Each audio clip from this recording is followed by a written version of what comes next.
রাজ্য, শাসন, সাম্রাজ্য, সংস্থাপনা, এগুলিকে সফল কখন বলা যেতে পারে? কোনো কোনো বুদ্ধিজীবী বলেন তখন যখন চারিদিকে শান্তি থাকে, কারোর মনে কোনো প্রশ্ন থাকবে না, শঙ্কা থাকবে না। কিন্তু আমার মনে হয় এটা অনুচিত। কোনো রাজ্যের পক্ষে বা কোনো শাসনকালে সবথেকে বড় সংকট তখন আসে যখন সবথেকে বেশি যোগ্য ব্যক্তি বা সবথেকে বেশি বিদ্বান ব্যক্তিও শুধু মুখদর্শক হয়ে বসে থাকেন। মনে প্রশ্ন আসতে থাকে কিন্তু জিজ্ঞেস করেন না, শঙ্কা উৎপন্ন হয় কিন্তু ব্যক্ত করতে পারেন না। এটা খুবই অনুচিত। এই যে প্রশ্ন, তা আসা খুব ভালো। এই প্রশ্ন অকারণে আসে না, কোনো সমস্যার কারণেই আসে। এই প্রশ্নের দ্বারা আপনি সেই সমস্যাগুলি দেখতে পাবেন যাতে আপনি এতদিন অনভিজ্ঞ ছিলেন। আর যত প্রশ্নের নিবারণ আপনি করবেন, ততই আপনার রাজ্য, আপনার শাসন আরো শ্রেষ্ঠ হয়ে উঠবে। এই প্রশ্ন, এই শঙ্কা, এগুলো আপনাকে সমাধানের চূড়াতে অবশ্যই নিয়ে যাবে। সেই জন্য না প্রশ্ন করা অনুচিত, আর না শঙ্কা ব্যক্ত করা অনুচিত। আর না তিনি মূর্খ যিনি প্রশ্ন করেন, শঙ্কা ব্যক্ত করেন। তাই এনাদের কখনো দূরে করে দেবেন না, এনাদের নিজস্ব মতামত রাখতে দিন। যখন সবাই মিলে একমত হবেন, তখন নিশ্চিত রূপে বলা যায় যে এই রাজ্য, এই শাসন, এই সংস্থাপনা সাফল্যের শিখরে রয়েছে। তাহলে আসুন আর আমার সাথে ভালোবেসে বলুন, রাধা রাধা।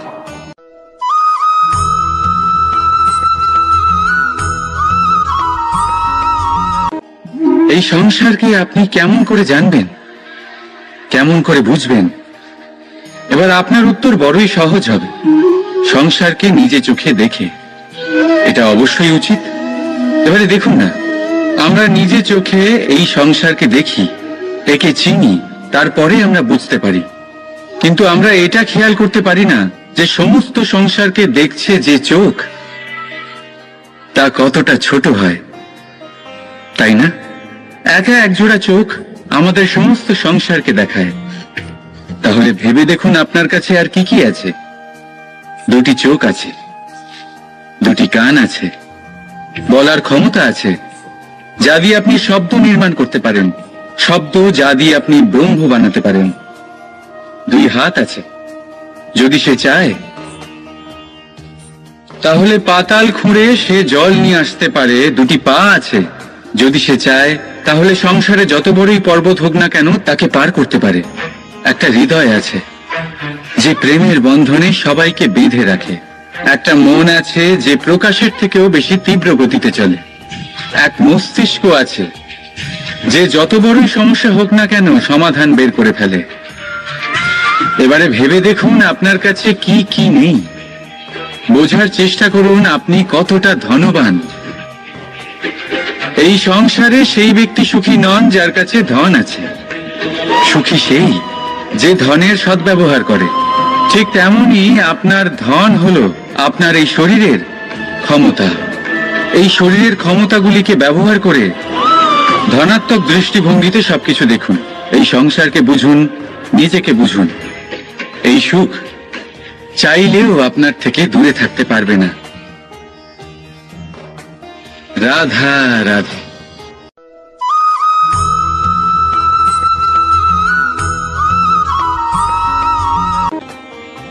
যখনই আমরা কথা বলি জলরাশির বিষয়ে, যখন আমরা তুলনা করি, তখন আমাদের খুব ভালো লাগে মিষ্টি সরোবর, পুকুর, নদী। আর আমরা অপেক্ষা করে থাকি সাগরের জন্য, সমুদ্রের জন্য। কেন করি? কারণ এই সাগর, এই সমুদ্র, এ হলো অত্যন্ত বিশাল আর ভয়ানক। এর জলও কিন্তু নোনতা, যা আমরা পান করতে পারি না। কখনো ভেবে দেখেছেন এই সমুদ্রের অন্তরে এই নোনতা জল, এই নোনতা ভাব, এটা আসে কোত্থেকে? এই যে সমুদ্র, যে প্রবাহমান নদীর থেকে যে খনিজ নির্গত হয়, তার ভান্ডার হলো এটা। সেই খনিজকে নিজের অন্তরে গ্রহণ করে, সেই নোনতা ভাব নিজের মধ্যে সমাহিত করে, আর তারপর সেই নোনতা জল বাষ্পে পরিণত হয়ে উপরে উঠে যায়, যা মেঘ হয়ে আপনার ওপর মিষ্টি বৃষ্টি হয়ে ঝরে পড়ে। এ হলো সমুদ্রের ত্যাগ, যার জন্য আপনি মিষ্টি জল পান করতে পারছেন, সে নদী থেকেই হোক বা সরোবর থেকে। সেই জন্যই হয়তো সাগর হলো এত মহান, হয়তো সেই জন্যই রত্ন সাগরে পাওয়া যায়। তাই মনে রাখবেন, ক্ষমতা তারই হয় যে ত্যাগ করতে জানে, কোনো বিষকে নিজের মধ্যে ধারণ করে নিতে জানে। তাহলে আপনিও এটাই করুন, এতটাই শক্তিশালী হয়ে উঠুন, আর আমার সাথে ভালোবেসে বলুন, রাধা রাধা।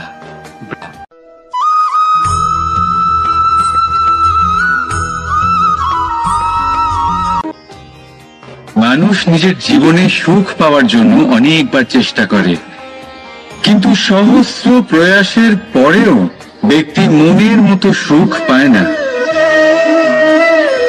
সুখকে পাওয়ার এই যাত্রা অনেক সময় দুঃখের মোড়েতে এসে সমাপ্ত হয়ে যায়, আর মানুষ বুঝে উঠতে পারে না যে কেন এমন হলো। তার প্রয়াস শুদ্ধ ছিল, তার মন পবিত্র ছিল, তার মনোবাঞ্ছনা সঠিক ছিল, কিন্তু তাও কেন সে সুখ পেল না? এর কারণ হলো আপনার আশেপাশের লোকজন আপনার সাথী। আপনি সুখ অথবা দুঃখের লক্ষ্য এনাদের থেকেই পান। তাই মনে রাখবেন, অনেক সময় আমরা দুঃখ এই কারণে পাই কারণ আমরা দুজনের ওপরে ভরসা করি, আর অনেক সময় দুঃখী আমরা এই কারণে হই কারণ আমরা সজ্জনের ওপরে সন্দেহ করি। যেদিন আপনারা এটা বুঝতে পারবেন যে কাদের ওপরে সন্দেহ করবেন আর কার থেকে আশা রাখবেন, সেই দিন আপনার জীবন থেকে দুঃখ চিরকালের জন্য চলে যাবে। তাহলে আসুন আর আমার সাথে ভালোবেসে বলুন, রাধা রাধা।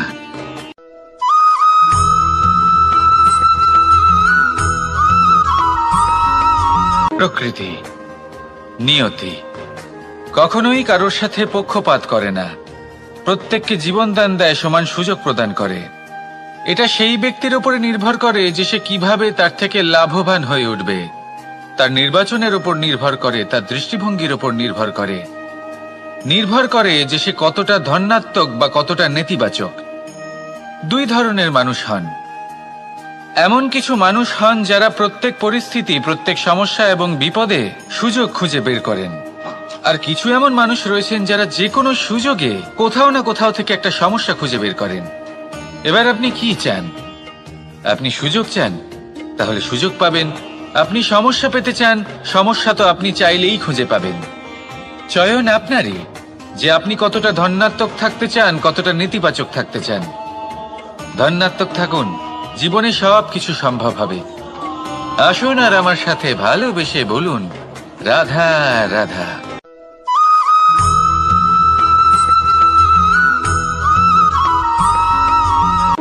এই পেরেককে দেখতে পাচ্ছেন আপনি? এর আকার কতটা সুন্দর, আর এই আকারের কারণেই খুব সহজেই একে দেওয়ালে রোপণ করা যায়। কিন্তু যখন আপনি এই পেরেককে দেওয়াল থেকে বাইরে আনেন, আপনি দেখবেন ওখানে একটা চিহ্ন রয়ে যায়। ঠিক এমনই হলো আমাদের মুখ থেকে বের করা কড়া শব্দ। যখনই আমাদের মুখ থেকে এই কটাক্ষ বেরোয়, তখন তা কোনো ব্যক্তির মনকে আঘাত করে, আর তারপরে আপনি যতই তার কাছে ক্ষমা চান না কেন, কিন্তু তাও তার সেই ঘা পূরণ হয় না।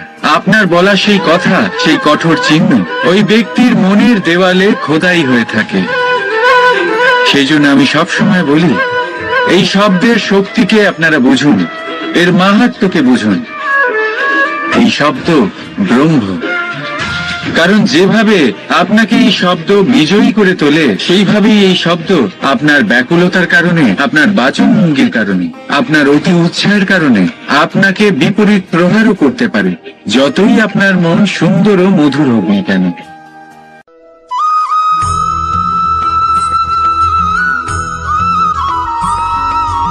আমাদের জীবনে 7 ধরনের সুখ আছে, আর সেগুলো লাভ করার জন্য আমরা অত্যন্ত প্রচেষ্টা করি। কিন্তু কোনো প্রচেষ্টা করার পূর্বে তা কিভাবে করব সেটা বোঝা খুব প্রয়োজন, আর সেখানেই আমরা ভুল করে থাকি। যে কাজটা আমাদের পরে করা উচিত সেটাই আমরা আগে করে বসি। আপনাকে স্পষ্ট করে বোঝাই, প্রত্যেক সুখের সাথে দুটি ক্রিয়া জড়িত থাকে। এবার যখন আমরা ধনের কথা বলি তখনও দুটি ক্রিয়া জুড়ে থাকে। প্রথম ক্রিয়া হলো ধন অর্জন করা, দ্বিতীয় ক্রিয়া হলো ধনের ব্যবহার করা। আর জীবনে ধনের ব্যবহার করার পূর্বে ধন কিভাবে অর্জন করতে হয় তা শেখা অত্যন্ত প্রয়োজনীয়। আমরা মন্দিরে যাই, ভগবানের আরাধনা করি, তার জন্য পুজো করি, ওনাকে প্রসন্ন করতে চাই, কিন্তু তার আগে ভগবানের ওপর আস্থা রাখা প্রয়োজনীয়। যদি আপনার অটল বিশ্বাস থাকে তবেই আপনি প্রকৃত ভক্ত হয়ে উঠতে পারবেন। এবার যদি আপনি বক্তা হয়ে থাকেন, শ্রেষ্ঠ বক্তা হতে চান, এই সংসারের সামনে নিজের বক্তব্য রাখতে চান, তাহলে কথা বলার পূর্বে কথা শুনতে শিখুন। তবেই আপনি একজন শ্রেষ্ঠ বক্তা হয়ে উঠতে পারবেন। জীবনে সম্পর্ক স্থাপন করার আগে সম্পর্ক বজায় রাখতে শিখুন, তবেই আপনি একজন প্রকৃত সাথী হয়ে উঠবেন। জীবনে পরাজয় মানার পূর্বে বিজয়ী হওয়ার চেষ্টা কিভাবে করতে হয় সেটা শিখুন, তবেই আপনি একজন নিপুণ ব্যক্তি হয়ে উঠবেন। অন্তিম এবং সবথেকে গুরুত্বপূর্ণ কথা, জীবনে ভালোবাসা লাভ করার পূর্বে ভালোবাসা প্রদান করতে শিখুন, তবেই আপনি একজন প্রকৃত প্রেমী হয়ে উঠবেন। আসুন আমার সাথে ভালোবেসে বলুন, রাধা রাধা।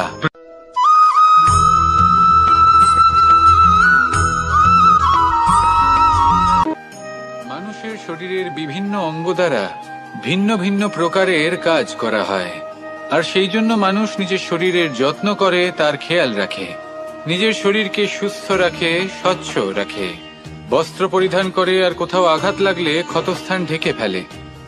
মানুষের শরীরে এমন একটি অঙ্গ আছে যা চোখে দেখা যায় না, যা অদৃশ্য থাকে, কিন্তু সেইটা দিয়ে মানুষের বিষয়ে অনেক কিছু জানা যায়। এবং মানুষের শরীরের সেই অঙ্গের নাম হলো বাণী, আপনার ভাষা। আপনি যেভাবে কথা বলেন, যার সাথে কথা বলেন, আপনি যেভাবে শব্দ চয়ন করেন, তার দ্বারা আপনার বিষয়ে অনেক কিছু বোঝা যায়, আপনার ব্যক্তিত্বের বিষয়ে অনেক কিছু বোঝা যায়। সেই জন্য সবসময় কিছু বলার আগে একটু ভেবে নিন, নিজের কথার ওপর একটু নিয়ন্ত্রণ রাখুন। আমার কথা শুনুন, এই হৃদয়কে শুদ্ধ করে তুলুন। যদি এই হৃদয় শুদ্ধ থাকে তাহলে সর্বদা মধুর বাণী নির্গত হবে, যা সবাইকে প্রফুল্ল করে তুলবে, আর তখন এই মন প্রসন্ন হয়ে বলবে, রাধা রাধা।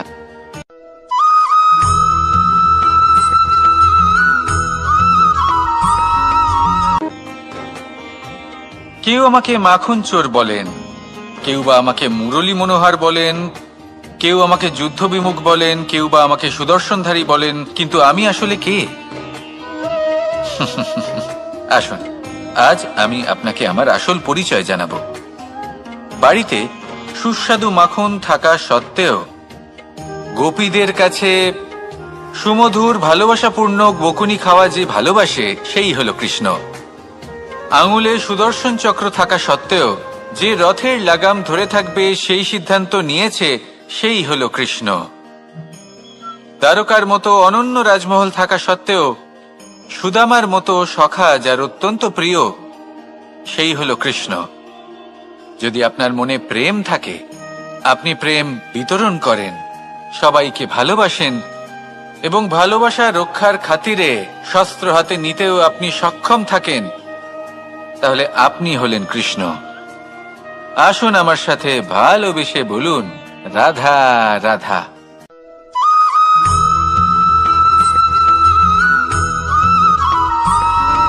ধন, সম্পদ, ঐশ্বর্য, মানুষ হয় নিজের সৌভাগ্যের দ্বারা এগুলো লাভ করে থাকেন বা কর্মের দ্বারা। সৌভাগ্য আসলে কি? গ্রহের দশা, যা প্রত্যেক মুহূর্তে বদলাতে থাকে।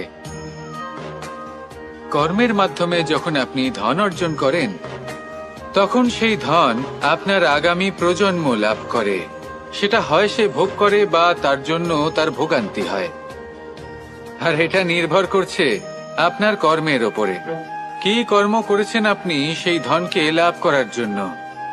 যদি আপনি সৎ পথে চলেন, নিষ্ঠা ভরে আপনি কর্ম করে থাকেন এবং তার ফলে আপনি ধন অর্জন করে থাকেন, তাহলে আপনার আগামী প্রজন্ম সেটা ভোগ করবে, সেটা প্রয়োগ করবে নিজের বিকাশের জন্য। কিন্তু যদি আপনি কুকর্ম করে থাকেন, কোন রকম ছলনা করে থাকেন এই ধন লাভ করার জন্য, তাহলে 100% আপনার আগামী প্রজন্মকে এর জন্য ভুগতেই হবে। তাহলে আপনি কি চাইবেন, যে আপনার আগামী প্রজন্ম সুখ ভোগ করবে, নাকি আপনার কুকর্মের পরিণাম ভোগ করবে? নির্বাচন আপনারই। আসুন আমার সাথে ভালোবেসে বলুন, রাধা রাধা।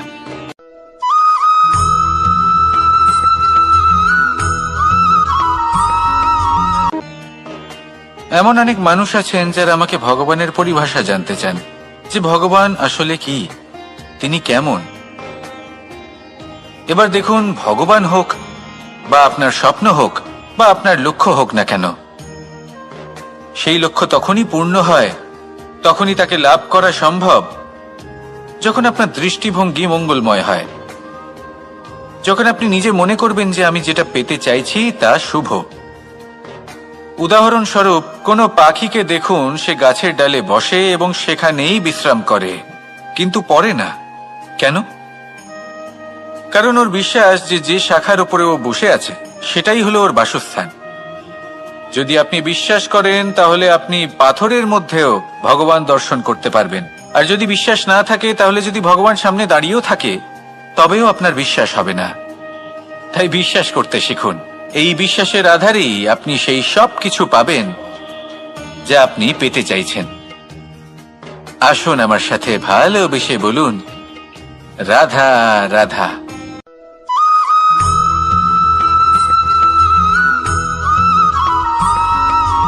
মাতা পিতার মনে সবসময় এই বাসনা বাস করে যে ওনাদের সন্তানের যেন মঙ্গল হয়। নিজের সন্তানকে সেই সবকিছু দেবার সবসময় চেষ্টা করতে থাকেন যেগুলো তারা নিজেরা নিজেদের জীবনে কখনো পেতে পারেননি। এবং এই প্রক্রিয়ায় সব থেকে গুরুত্বপূর্ণ বিষয়টি ভুলে যান, নিজের সন্তানকে সেই জিনিস দেওয়া যেটা উনি সব থেকে আগে পেয়েছেন। আমি ধনের কথা বলছি না, আমি বলতে চাইছি নিজের অভিজ্ঞতা দ্বারা ওনারা যে মানসিক স্থিতি লাভ করেছেন, ওনারা যে মর্যাদা লাভ করেছেন, যে শিক্ষা ওনারা লাভ করেছেন, সবার আগে নিজের সন্তানকে সেটা দেওয়া প্রয়োজন। সেটা যদি নিজের সন্তানকে দিতে পারেন, তাহলে এই সন্তান জীবনে তার পথে এগোতেও পারবে, ধন অর্জনও করতে পারবে এবং শক্তিশালী অনুভবও করতে পারবে। সেই জন্য সন্তানকে সবার আগে সেটা দান করুন যেটা সব থেকে বেশি মূল্যবান। সেটা দিন যেটা আপনি সবার আগে লাভ করেছেন। আসুন আমার সাথে ভালোবেসে বলুন, রাধা রাধা। কখনো কখনো আমরা খুব ব্যথিত হয়ে পড়ি। আমরা নিজেদের পরিবারের জন্য এত কিছু করি, আর তারা আমাদের দেখলেই ভয়ভীত হয়ে পড়ে, আমাদের দেখলে বিরক্ত হয়। কখনো নিজেদের সন্তানকে বিকাশের পথে অগ্রসর করার জন্য আমরা তাদের উপর একটু জোর দিই যাতে তারা পরিশ্রম করে, কিন্তু সেই সন্তান আমাদের উপর বিরক্ত হয়ে পড়ে। কখনো সন্তানকে সঠিক শিক্ষা দেওয়ার জন্য আমরা তাদের কিছু সীমা নির্ধারিত করি, তখন সেই সন্তানের চোখে নিজেদের জন্য আমরা ঘৃণা দেখতে পাই। মানুষ কেন ব্যথিত হবে না? দেখুন, যখন সূচের দ্বারা আপনি বস্ত্র সেলাই করেন, তখন সূচের আঘাত সেই বস্তুকে সহ্য করতে হয়, কিন্তু তাতে সেই সূচ বা আপনার উদ্দেশ্যে কোনো প্রভাব পড়া উচিত নয়, কারণ আপনি তো আপনার কর্ম করছেন, আর তাও পূর্ণ নিষ্ঠা ভরে, এবং অবশেষে আপনার উদ্দেশ্য শুভ প্রমাণিত হবে।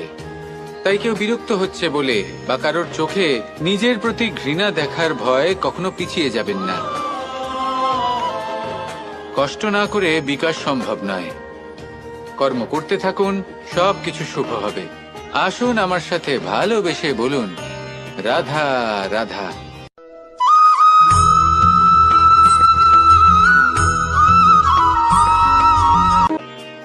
জল হলো জীবনের আধার। যদি জল না থাকে, এই সংসারের জীবনের কোনো অস্তিত্ব নেই। এই জল হলো শুদ্ধ, পবিত্র। কিন্তু যখন এই জল পরিবেশের সংস্পর্শে আসে, তখন ধুলো, ময়লা, কাদা এবং অন্যান্য বস্তু দ্বারা এই জল পূর্ণরূপে দূষিত হয়ে যায়। এবার যদি এই জলের শুদ্ধিকরণ করতে হয় তাহলে আমরা এই জলকে অস্থির হতে দিই না, তাকে স্থিরভাবে রেখে দিই। আর সেটা করলে সেই জল নিজে থেকেই সকল অশুদ্ধি ত্যাগ করে দেয়, নিজে থেকেই নিজেকে শুদ্ধ করে তোলে। এটা কিন্তু আমাদের মনের সাথেও হয়ে থাকে। এই সংসারে এত সমস্যার সম্মুখীন হয়েও কোথাও না কোথাও আমাদের এই মন মলিন হয়ে যায়, এতে নেতিবাচক ভাব জাগ্রত হয়। সেই মুহূর্তে আপনি কোনোভাবে রাগ করবেন না, মন খারাপ করবেন না, তাড়াতাড়ি কোনো সিদ্ধান্ত নেবেন না, কোনো প্রতিক্রিয়া দেবেন না। শুধু নিজের এই মনকে শান্ত করে রাখবেন, শান্ত মনে দিন যাপন করবেন। যদি এটা করেন তাহলে আপনি নিজে থেকেই বুঝতে পারবেন যে কি কি অশুভ ভাব আপনার মধ্যে জাগ্রত হয়েছে আর কি কি শুভ চেতনা আপনাকে জাগ্রত করতে হবে। আপনি নিজে থেকেই এমন পথ খুঁজে পাবেন যার দ্বারা এই অশুদ্ধি আপনি ত্যাগ করতে পারবেন। আসুন আমার সাথে ভালোবেসে বলুন, রাধা রাধা।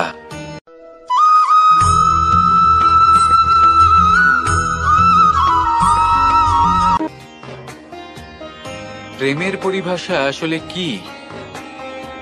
ভিন্ন ভিন্ন ধরনের ব্যক্তি, ভিন্ন ভিন্ন ধরনের প্রেমী আলোচক বিভিন্ন ধরনের পরিভাষা প্রদান করেন এই প্রেম নিয়ে। কিন্তু প্রত্যেকের মনেই কখনো কখনো এই প্রশ্ন এসেছে, এই ভালোবাসা আসলে কি? নিজের প্রিয়তমকে জয় করাই কি প্রেম? চার হাত এক হয়ে যাবার নামই কি প্রেম? নিজের আবেগ ব্যক্ত করাই কি ভালোবাসা? না, প্রেমের অর্থ কাউকে লাভ করা নয়, বরং তার মাঝে বিলীন হয়ে যাওয়া। যদি কারোর হাত ধরে থাকি তাহলে আজীবন তার সাথে পথ চলা হলো প্রেম। প্রেম শুধুমাত্র সেটা নয় যা প্রেমী আর প্রেমিকার কেশদামে মালা বেঁধে দেয়। মাতা পিতার জন্য দিনরাত পরিশ্রম করা, নিজের পরিবারের জন্য দিনরাত পরিশ্রম করা, সেটাও প্রেম। নিজের বন্ধুদের জন্য, আপনজনের জন্য সবকিছু উজাড় করে দেওয়ার নাম হলো ভালোবাসা। নিজের মাতৃভূমির জন্য সাহসের সাথে লড়াই করা এবং আনন্দে নিজের জীবন ত্যাগ করে দেওয়াও কিন্তু প্রেমের নামান্তর। সেই জন্য যারা বুদ্ধিমান ব্যক্তি তারা কখনো প্রেমের পরিভাষা খুঁজতে চান না, কারণ তারা জানেন যে এই প্রেম কতটা বিশাল। তারা জানেন যে এই প্রেম হলো এক বিশাল সাগর যাকে নিজের মুঠোয় ধরে রাখা যায় না। সেই জন্য এই প্রেমের সাগরে ডুবে যান এবং সকলকে ভালোবাসতে শিখুন। যদি সবাইকে ভালোবাসতে পারেন তাহলে তাদেরও কল্যাণ হবে যারা আপনাকে ভালোবাসে, এবং সকলকে ভালোবাসতে শিখুন। যদি সবাইকে ভালোবাসতে পারেন তাহলে তাদেরও কল্যাণ হবে যারা আপনাকে ভালোবাসে, তাদেরও কল্যাণ হবে যাদেরকে আপনি ভালোবাসেন, আর আপনারও কল্যাণ হবে। আর তখন এই মন ভালোবেসে বলবে, রাধা রাধা।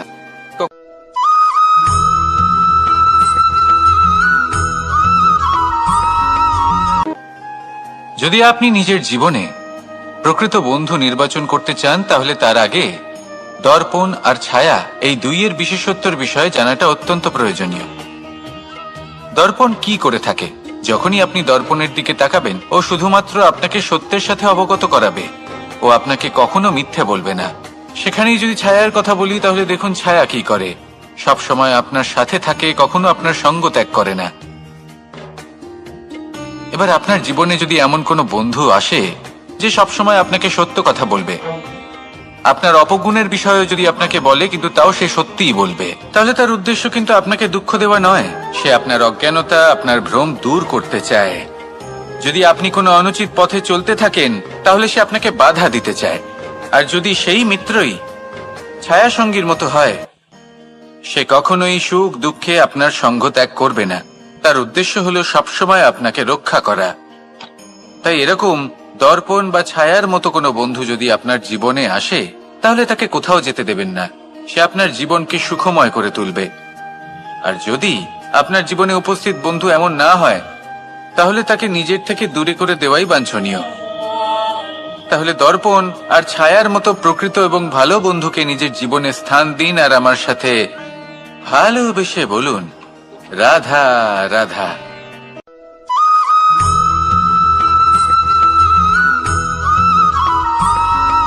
কখনো এই প্রশ্ন আসতে পারে যে ইমারত কেন নির্মাণ করা হয়, কেন উৎসব পালন করা হয়, কেন মানুষ নিজেদের জন্মদিন পালন করেন, কেন দোল, বিজয়া দশমী, রাখি, দীপাবলির মতো উৎসব পালন করা হয়।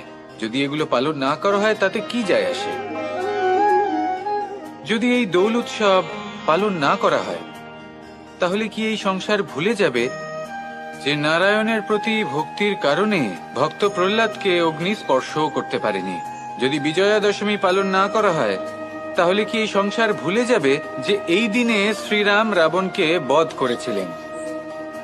যদি আমরা দীপাবলির এই উৎসব পালন না করি তাহলে কি এই সংসার এটা ভুলে যাবে যে অযোধ্যাতে অমাবস্যার এমন এক রাত এসেছিল যে রাত্রে অযোধ্যা পূর্ণিমার থেকে বেশি উজ্জ্বল হয়ে উঠেছিল?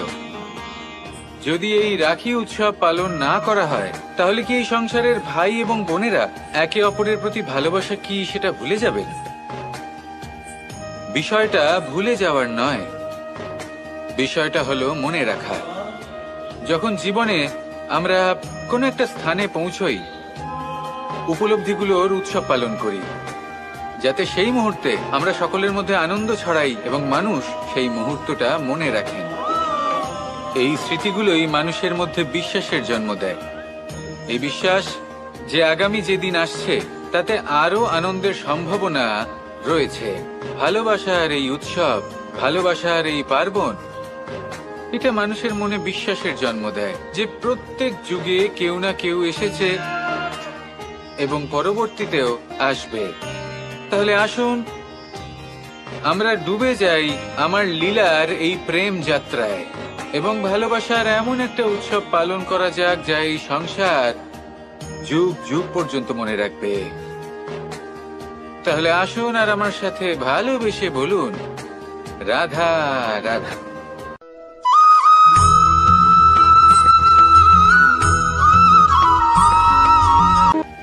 আমাদের এই জীবন, তাতে এই যে সময় চক্র, তা তিনটি ভাগে বিভক্ত।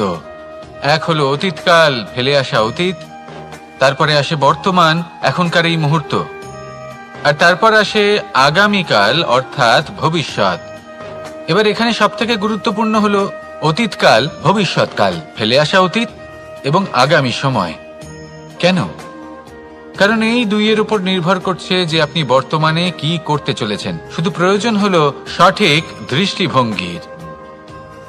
অতীতকালকে যদি আপনি একটি দৃষ্টিভঙ্গি থেকে দেখেন তাহলে অতীতকালে আপনি দুঃখও দেখতে পাবেন, যন্ত্রণাও দেখতে পাবেন। অন্য কোনো দৃষ্টিভঙ্গি থেকে দেখলে আপনি অতীতকাল থেকে শিক্ষাও লাভ করবেন। এবার এই শিক্ষা অনুসারেই বর্তমানে কর্ম করা উচিত। এবং যদি ভবিষ্যতের কথা বলি তাহলে বলবো, ভবিষ্যতের কথা ভেবে আপনি আজ অবশ্যই চিন্তিত হতে পারেন। অন্য একটি দৃষ্টিভঙ্গি থেকে দেখলে এই ভবিষ্যতেই আপনি একটি লক্ষ্য, একটি উদ্দেশ্য দেখতে পাবেন যে আপনি কি করতে চান, কি লাভ করতে চান। এবার সেই অনুসারে বর্তমানে কর্ম করা উচিত, ভবিষ্যৎ এবং অতীতকাল অনুসারে। এভাবেই যদি জীবনে কর্ম করতে থাকেন, আপনার এই বর্তমানের দিনগুলো আপনি একটু নতুন ভাবে বাঁচতে পারবেন। এভাবেই যদি জীবনে এগোতে থাকেন তাহলে আপনার জীবনে আনন্দের উদ্ভব হতে কেউ বাধা দিতে পারবে না। আসুন আমার সাথে ভালোবেসে বলুন, রাধা রাধা।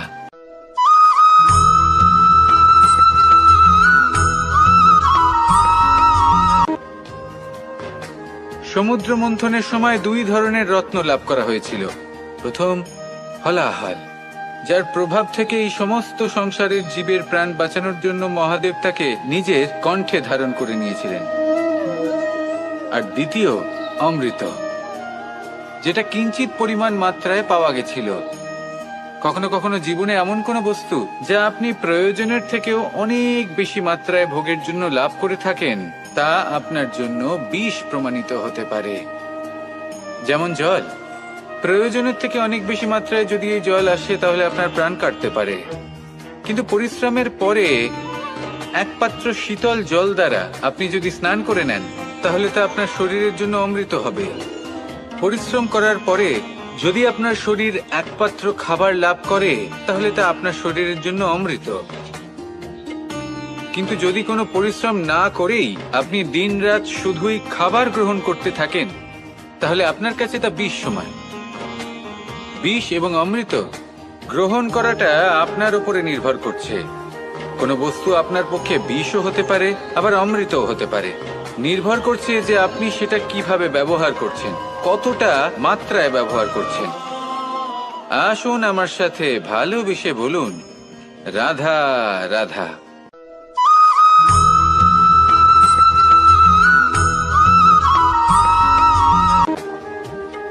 সুখ, দুঃখ, মৃত্যু, মহামারী, এগুলো কখনো বলে আসে না, আবার জিজ্ঞাসা করেও আসে না। এমনই হয় দ্রুত ক্রীড়ার এই খেলায়। এক কারাগারের মতো, একটা মাকড়সার জালের মতো। যেমন একটা মাকড়সার জাল একটা পোকাকে নিজের দিকে আসতে আকর্ষিত করে নিজের চমকের দ্বারা, নিজের গঠন দ্বারা, সেরকমই দ্রুত ক্রীড়ার এই খেলা মানুষকে নিজের দিকে আসতে প্ররোচিত করে। শেষে গিয়ে মানুষ আটকা পড়ে। পার্থক্য শুধু এটাই, যখন এক পোকা এই জালে জড়িয়ে পড়ে তখন সে তার প্রাণ হারায়। মানুষ যখন এই দ্রুত ক্রীড়ায় আকর্ষিত হয়, সে নিজের মান, নিজের ধন সবকিছু হারায়, নিজের বিবেক হারিয়ে ফেলে। কিন্তু আপনি আপনার বিবেক কখনোই হারাবেন না। যদি আপনার মনে লোভ চলে আসে, আপনি লোভী হয়ে ওঠেন। যদি আপনি দ্রুত ক্রীড়ার এই খেলায় আটকা পড়েন, তাহলে মনে রাখবেন, এই খেলা থেকে ফিরে আসা প্রায় অসম্ভবই বলা যায়। নিজের বিবেক কখনো হারাতে দেবেন না, কারণ বিনাশ আসার প্রথম লক্ষণ হলো বিবেকের বোধ চলে যাওয়া। এই প্ররোচনায় কখনো পা দেবেন না।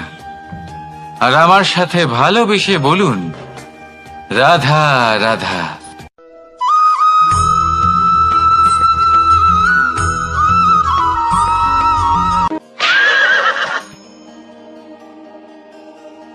প্রেম, আড়াই অক্ষর, মাত্র আড়াই অক্ষরের এই শব্দ প্রেম, এর মধ্যে ত্রিলোকের এবং সমগ্র ব্রহ্মাণ্ডের বীজ নিহিত আছে। এমন কি আছে যা এই প্রেম করতে পারে না? যেখানে শক্তি এবং বিদ্যা প্রয়োগ করে আপনি কিছুই করতে পারবেন না, সেটাও প্রেম দ্বারা অর্জন করা সম্ভব। প্রেম চাইলে পাথরেও ফুল ফোটাতে পারে। প্রেম চাইলে ন্যাড়া পাহাড়ের বুক চিরে নদীপথ তৈরি করতে পারে। চাইলে নিরক্ষর ব্যক্তিকে সংসারের শ্রেষ্ঠ জ্ঞানী করে তুলতে পারে। শুধুমাত্র এই প্রেমের জন্য সবার দুষ্টু কানাই ঘনশ্যাম হয়ে উঠেছিল। শুধুমাত্র এই প্রেমের টানেই ত্রিলোকের স্বামী দ্বারকাধীশ নির্ধন সুদামার পদসেবাও করেছিলেন। এই প্রেম হলো সংসারের সবথেকে বড় শক্তি। এই সংসারের আধার হলো প্রেম। এমন কিচ্ছু নেই যা এই প্রেমের পক্ষে সম্ভব নয়। যেখানে বিদ্যা এবং শক্তি সাহায্য করতে পারে না, সেখানে এই প্রেম আপনাকে জয়ী করে দিতে পারে। তাহলে আসুন আর আমার সাথে ভালোবেসে বলুন, রাধা রাধা।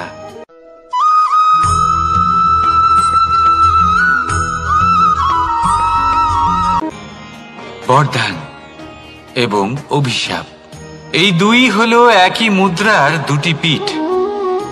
এই বরদান আমরা অনেক কারণে পেতে পারি। কখনো নিজের পরিশ্রমের কারণে, কখনো নিজের তপস্যার কারণে, কখনো আমাদের পূর্বপুরুষদের কর্ম ও তপস্যার কারণে। কিন্তু এই বরদান কতক্ষণ বরদান থাকবে তা আমরা নিশ্চিত করতে পারি না। তা সুনিশ্চিত করে শুধুমাত্র আমাদের কর্ম। যদি আপনাকে উদাহরণ দিই, আপনি রেশমের কীট দেখেছেন? ও বরদান পেয়েছে যে ও নিজের সুরক্ষার জন্য খোলস বানাতে পারে। এবারও তাতে এত মত্ত হয়ে যায় যে এমন এক আবরণ বানিয়ে ফেলে যাতে সে নিজেই আবদ্ধ হয়ে চাপা পড়ে মরে যায়। এটার তাৎপর্য কি? তাৎপর্য খুবই সরল। গর্ব করা খুবই ভালো, কিন্তু অহংকার করা কখনোই উচিত নয়। যদি অহংকার মনের মধ্যে প্রবেশ করে, তাহলে এই বরদান অভিশাপে পরিণত হতে সময় লাগে না। আর যদি কর্মশ্রেষ্ঠ হয়, তাহলে অভিশাপ বরদানে পরিণত হয়। তাহলে আসুন শ্রেষ্ঠ কর্ম করুন আর আমার সাথে ভালোবেসে বলুন, রাধা রাধা।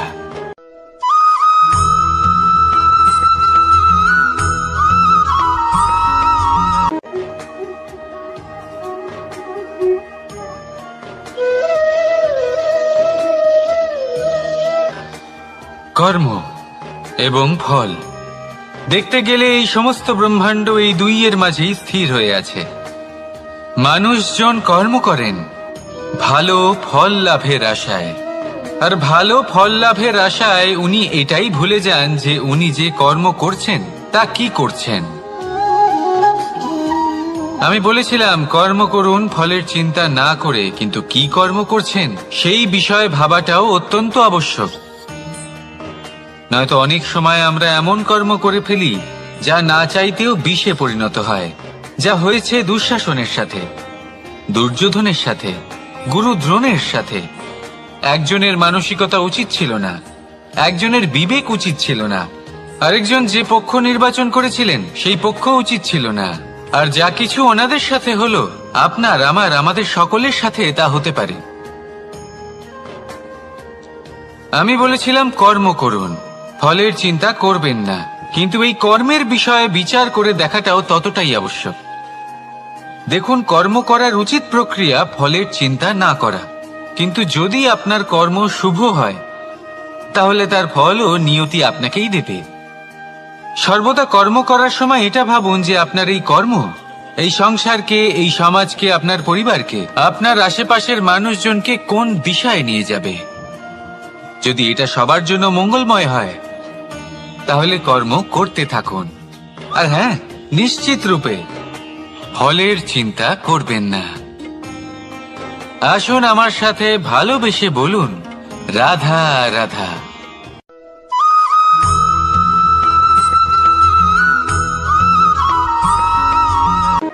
শব্দই হলো শূন্য, শব্দই হলো আরম্ভ, শব্দই হলো অন্ত, শব্দই হলো অমর, শব্দই হলো ব্রহ্ম। এই শব্দ হলো অত্যন্ত বিশেষ। কেউ কাঁদলে তাকে হাসিয়ে তোলে, কেউ হাসলে তাকে কাঁদিয়ে দেয়। কারোর মনে উদ্দীপনা জাগিয়ে তুলতে পারে, আবার কারোর মনে কাঁটা হয়ে বিঁধে থাকতে পারে। একটা অত্যন্ত গুরুত্বপূর্ণ কথা যা বোঝা অত্যন্ত আবশ্যক।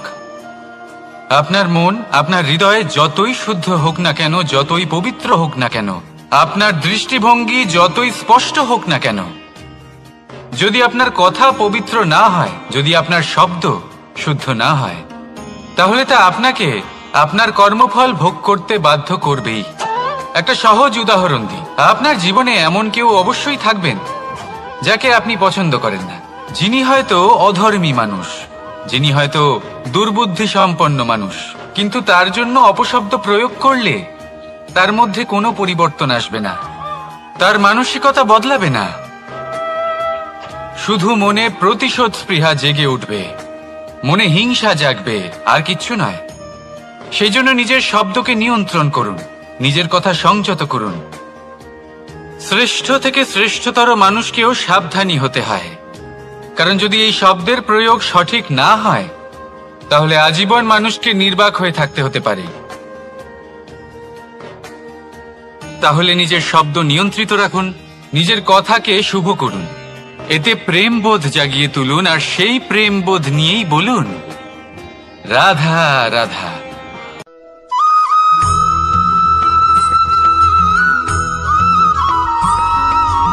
বটবৃক্ষের বীজ সর্ষের দানার থেকেও ছোট হয়, কিন্তু যখন তা নিজের রূপ ধারণ করে তখন তা বিশাল বৃক্ষের আকার ধারণ করে, যা সহস্র বছর ধরে বেঁচে থাকে, ছায়া প্রদান করে, পাখিদের আশ্রয় প্রদান করে, আর দেয় পথচারীদের বিশ্রাম করার স্থান। কেন? কারণ সেই ছোট বীজ তা মাটির ভেতরে গিয়ে নিজের খোলস ত্যাগ করে।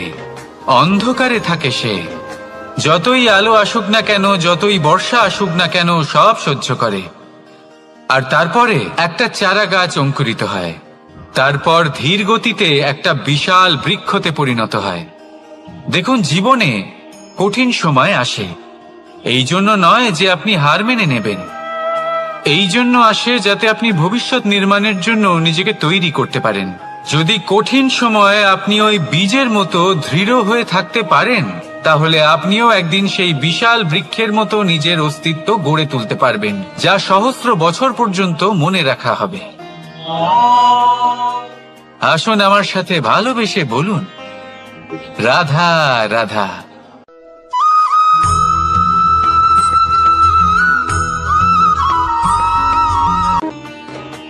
ভগবান আর ভক্ত যখন এক আকার হয়ে যায়, যখন ভক্ত তার ভগবানের প্রতি এবং নিজের জীবনের উদ্দেশ্যের প্রতি সম্পূর্ণরূপে সমর্পিত হয়, তখন জন্ম নেয় ভক্তি। এই সংসারের সমস্ত আশা হয়তো আপনার সঙ্গ ত্যাগ করে দিতে পারে, তখনও ভক্তি সাথে থাকবে। ভক্ত আর ভগবান যখন এক আকার হয়ে যায়, তাদের মধ্যে কোনো পার্থক্য থাকে না। তারা এক হয়ে যায়, এক ব্যক্তিত্ব, এক অস্তিত্ব। সেই জন্য কখনো জীবনে যে কোনো রূপেই, যে কোনো প্রকারেই, যে কোনো ঈশ্বরকে মান্য করুন, মনের মধ্যে শ্রদ্ধা ভাব জাগ্রত করুন, মনে ভক্তি ভাব জাগ্রত করুন। এই সমগ্র সংসারে সব কিছু আপনাকে ছেড়ে চলে গেলেও তখনও এই ভক্তি শুধুমাত্র আপনার উত্থান ঘটাবে। তাই মনে ভক্তি জাগ্রত করুন আর আমার সাথে ভালোবেসে বলুন, রাধা রাধা।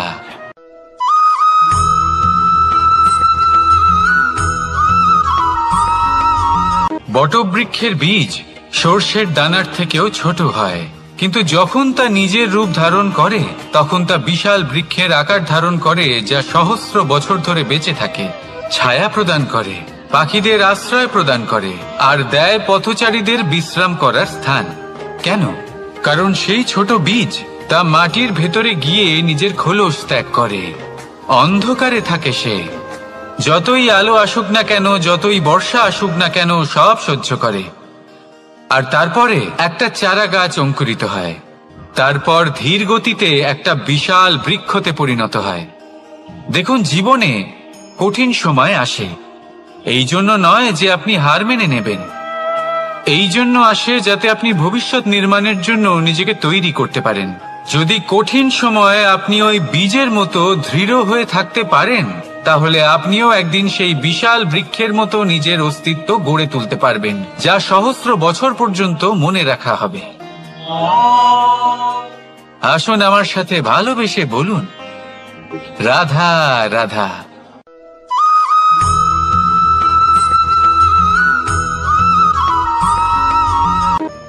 সাফল্য কে না চান? সাফল্য লাভ করার, শিখরে পৌঁছানোর আলাদাই একটা আনন্দ রয়েছে। আর আপনজনদেরও কে না চান?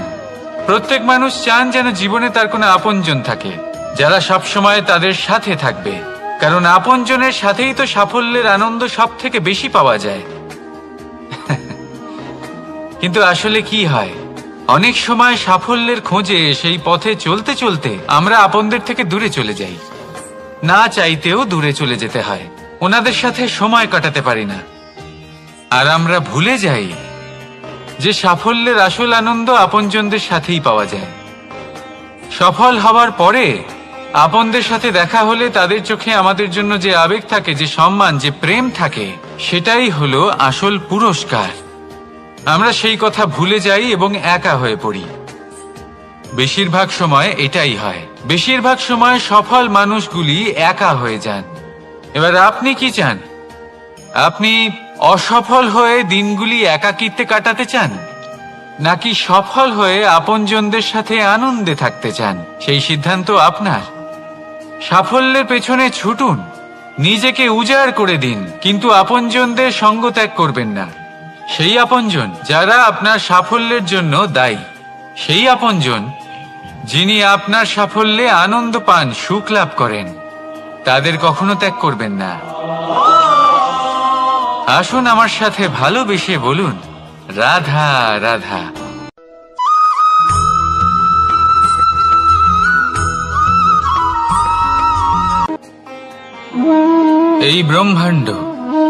এই ব্রহ্মাণ্ড কত বৃহৎ, তাই না? যার সম্মুখে এই পৃথিবীকেও একটা বিন্দুর মতো মনে হয়। আর এই পৃথিবীতে আমরা কে হই, আমাদের আকার কিরকম, আমাদের অস্তিত্বই বা কি? যখন আমরা এভাবে ভাবি তখন মনে হয় আমরা কিছুই নই। তা আমরা যখন কিছুই নই, তাহলে আমরা এত চিন্তা করি কেন? কি ভেবে ভয় পাই? কাকেই বা এত ভয় পাই? কে আমাদের মারতে পারে আর কেই বা আমাদের জন্ম দেবে? আত্মার আসলে না কখনো জন্ম হয় আর না কখনো মৃত্যু। আত্মা শুধুই শরীর বদল করে। আপনি, আমি, আমরা সকলে এই শরীর নয়, আমরা হলাম আত্মা, যা হলো পরম আত্মার পরম অঙ্গ। সেই জন্য মনে রাখবেন, বাইরের কোথাও দেখবেন না, নিজের অন্তরের গভীরে গিয়ে দেখুন, আত্মাকে উপলব্ধি করতে শিখুন। ক্লেশ, ভয়, চিন্তা, এই সব কিছুর থেকে নিজেকে দূরে রাখুন, তাহলেই উপলব্ধি করতে পারবেন পরমাত্মাকে। তাহলে আসুন আমার সাথে ভালোবেসে বলুন, রাধা রাধা।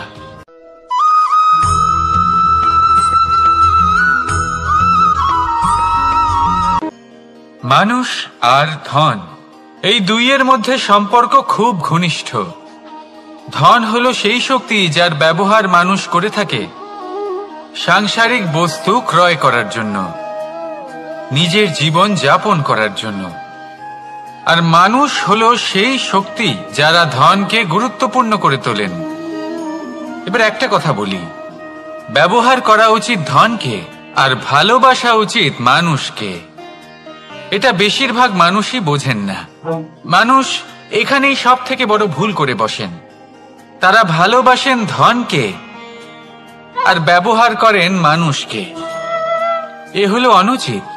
দেখুন, আপনি একটা সূচের দ্বারা যুদ্ধ করতে পারবেন না, আর কোনো তলোয়ার দ্বারা বস্ত্র সেলাই করতে পারবেন না, তাই না? কোনটা কিসের জন্য হয় সেটা বোঝা অত্যন্ত জরুরি। আপনিও সঠিক দিকে অগ্রসর হন। মানুষকে ভালোবাসুন আর ধনকে ব্যবহার করুন। যদি আপনি মানুষকে ব্যবহার করেন, তাহলে আপনি ভালোবেসে ফেলবেন ধনকে, আর এই ভালোবাসা ধীরে ধীরে পরিণত হবে লোভে, আর ধীরে ধীরে এটা আপনাকে বিনাশ করে দেবে। তাহলে সমস্ত মানুষকে ভালোবাসুন আর এইভাবে ভালোবেসে বলুন, রাধা রাধা।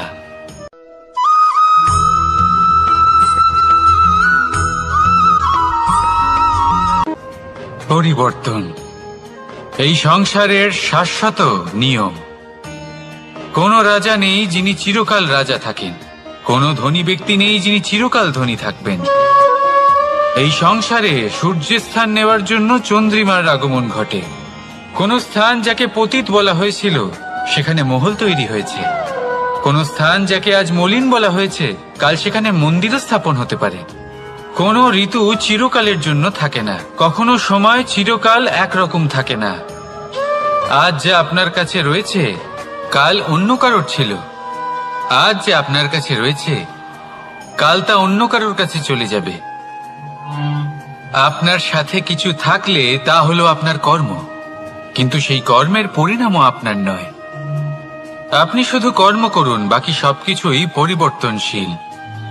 কিন্তু সেই পরিবর্তনকে দেখে ভয় পাওয়ার প্রয়োজন নেই, তাকে স্বাগত জানান।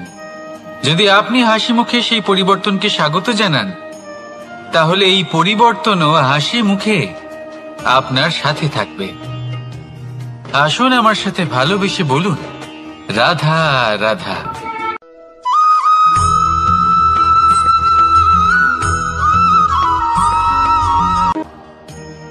বল, শক্তি, পরাক্রম এই সংসারের বিকাশের মূল। কিন্তু কখনো ভেবেছেন যে প্রকৃতি আমাদের এই বল, শক্তি, পরাক্রম কেন দিয়েছেন? যাতে আমরা জীবনে কারোর উদ্ধার করতে পারি, কাউকে সাহায্য করতে পারি, কারোর জন্য ভালো কিছু করতে পারি, কোনো গরিব অসহায় মানুষের জন্য কিছু করতে পারি। এই বল, এই শক্তির সদ্ব্যবহার করতে পারি। কখনো দেখেছেন এমন মানুষ যার কাছে অসীম শক্তি আছে, কিন্তু তার সাথেই অসম্ভব অহংকারও রয়েছে? যিনি নিজেকে সর্বশ্রেষ্ঠ বলে মনে করেন, খারাপ কাজও করেন। আপনি দেখবেন প্রকৃতি এবং মানুষ তাকে ভাঙতে সর্বদা চেষ্টা করেন। মনে রাখবেন, যতই সুবিশাল পর্বত হোক না কেন, তা যদি পথে পড়ে তাকে ভেঙে পথ প্রশস্ত করা হয়। যদি আপনার কাছে বল থাকে, শক্তি থাকে, পরাক্রম থাকে, তাহলে তার সদ্ব্যবহার করুন, কাউকে সাহায্য করুন, কাউকে রক্ষা করুন। যদি আপনি আপনার শক্তির দুর্ব্যবহার করেন, তাহলে মনে রাখবেন আপনি নিজের বিনাশ নিজেই আমন্ত্রণ করছেন। এবার বল অর্জন করার পরে, শক্তি অর্জন করার পরে আপনি নিজেকে বিনাশ করতে চান নাকি এই সংসারের উদ্ধার করতে চান? সিদ্ধান্ত আপনার। রাধা রাধা।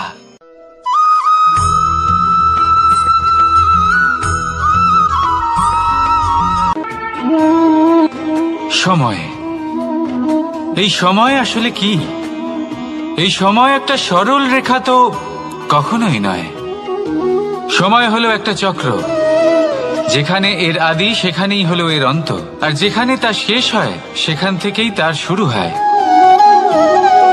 এই সময় একটা অত্যন্ত বিচিত্র চিন্তা, বিচিত্র ভাবনা, একটা বিচিত্র বস্তু যা কেউ বুঝতে পারেন না। এই সময়ের লীলা, এর কোনো প্রমাণ নেই, কোনো জ্ঞান নেই, কোনো পরিমাপ নেই। শুধু এটুকু আমরা জানতে পারি, যেখানে শেষ হবে সেখান থেকে একটা নতুন সূচনাও হবে। যা আজ আপনার কাছে আছে কাল অন্য কারোর কাছে যাবে, তারপরে তার কাছ থেকেও অন্য কারোর কাছে যাবে, তারপরে তার থেকেও ছিনিয়ে নেওয়া হবে। এই নিয়তির একজনের কাছ থেকে অন্যজনের কাছে আদান প্রদানের এই সময় হলো আপনার সময়। এই সময়ের সদ্ব্যবহার করুন, এই সময়কে বাঁচুন। আপনাকে শুধু এটাই সুনিশ্চিত করতে হবে যে আপনি কোন পক্ষে আছেন। আর সত্যি বলতে কি, আপনার জীবনের পরিণাম নির্ভর করে আপনার নির্বাচনের ওপর। আপনি কোন পক্ষ নির্বাচন করছেন। তাহলে মনে রাখবেন, জীবনে সেই পক্ষই নির্বাচন করবেন যা চয়ন করার পরে আপনি সুখ অনুভব করবেন, আপনি সন্তোষ লাভ করবেন, প্রসন্নতা লাভ করবেন। আর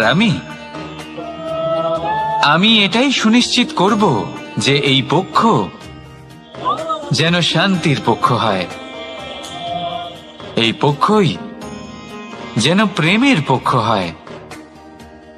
তাহলে চিন্তা করবেন না, আর আসুন আমার সাথে ভালোবেসে বলুন রাধা রাধা।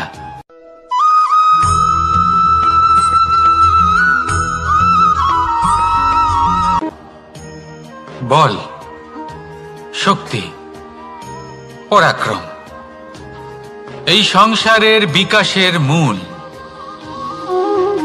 কিন্তু কখনো ভেবেছেন যে প্রকৃতি আমাদের এই বল, শক্তি, পরাক্রম কেন দিয়েছেন?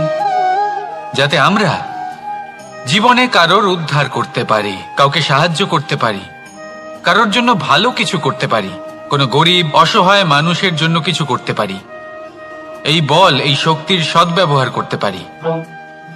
কখনো দেখেছেন এমন মানুষ যার কাছে অসীম শক্তি আছে কিন্তু তার সাথেই অসম্ভব অহংকারও রয়েছে, যিনি নিজেকে সর্বশ্রেষ্ঠ বলে মনে করেন, খারাপ কাজও করেন।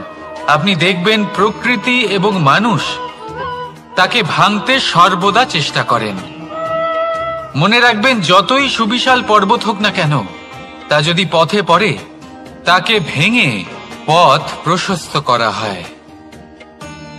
যদি আপনার কাছে বল থাকে, শক্তি থাকে, পরাক্রম থাকে, তাহলে তার সদ্ব্যবহার করুন, কাউকে সাহায্য করুন, কাউকে রক্ষা করুন।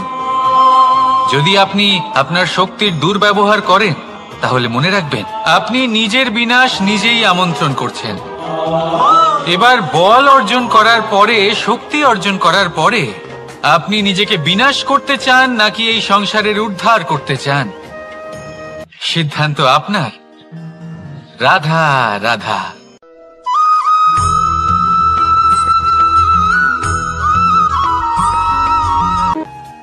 দৃষ্টি আর দৃষ্টিভঙ্গি, এই সমগ্র লীলা হলো এই দুইয়ের। বিচিত্র হতে পারে কিন্তু এটাই সত্যি। এবার আপনাকে একটা উদাহরণ দিয়ে বোঝাই। অনেক সময় আপনি কোনো ব্যক্তিকে এটা বলতে শুনবেন যে আমি আমার নিজের উপরে গর্ব করি, আমি নিজেকে নিয়ে গর্ব করি, আমি খুব ভালোভাবে আমার মা বাবার সেবা করি, ওনাদের আমি সবসময় সুখী রাখি, ওনাদের আমি একটা বাড়ি দিয়েছি, সকল সুখ সুবিধা দিয়েছি, ওনাদের জীবনে প্রত্যেক জিনিস দিয়েছি আর দেব যা তাদের প্রয়োজন। এবার আমাকে বলুন যে আপনি কে হন? আপনি হলেন সেই বীজ যা আপনার মাতা পিতা রোপণ করেছেন। আপনার মা বাবাই আপনাকে এই সংসারে জন্ম দিয়েছেন। এবার এইসব কথার কি তাৎপর্য? এই হলো সেই ব্যক্তির দৃষ্টিভঙ্গি। এবার দেখা যাক এই প্রকৃতি আমাদের কি শেখায়। কখনো কোনো গাছকে দেখবেন, যখন সেই গাছে ফল আসে, সে মালিকে এটা বলে না যে দেখো আমি তোমাকে ফল খেতে দিচ্ছি। সেই বৃক্ষ এটা বলে না যে দেখো আমি তোমায় আহার করতে দিচ্ছি, কারণ ও জানে যে এটা হলো সেই মালির পরিশ্রম, এটা হলো তারই কর্মের ফল, আর এটা তারই পাওয়া উচিত। সে বলে যে তোমার জিনিস তোমাকেই অর্পণ করলাম, এ আমার জিনিস নয়। ও জানে সেই মালির গুরুত্ব আসলে কি, এটা হলো তার দৃষ্টিভঙ্গি। সেই জন্য আপনি জীবনে কোন ব্যক্তির মধ্যে, কোন পশু পাখির মধ্যে, কোন প্রাণীর মধ্যে, কোন পরিস্থিতিতে, কোন আবেগের মুহূর্তে কি দেখতে পাচ্ছেন, সেটা আপনার দৃষ্টিভঙ্গির উপরে নির্ভর করছে। তাই নিজের মনে ধনাত্মক ভাব জাগ্রত করুন, শুভ চিন্তা নিয়ে আসুন। এই ভাবনাই সত্য হয়ে সামনে আসবে। এই দৃষ্টিভঙ্গি এমন হয়ে যাবে যে আপনার জীবনে সবকিছুই শুভ হবে। তাহলে আসুন আর আমার সাথে ভালোবেসে বলুন, রাধা রাধা।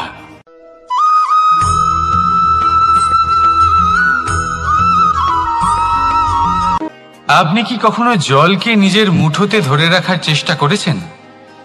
চলুন আজ করা যাক।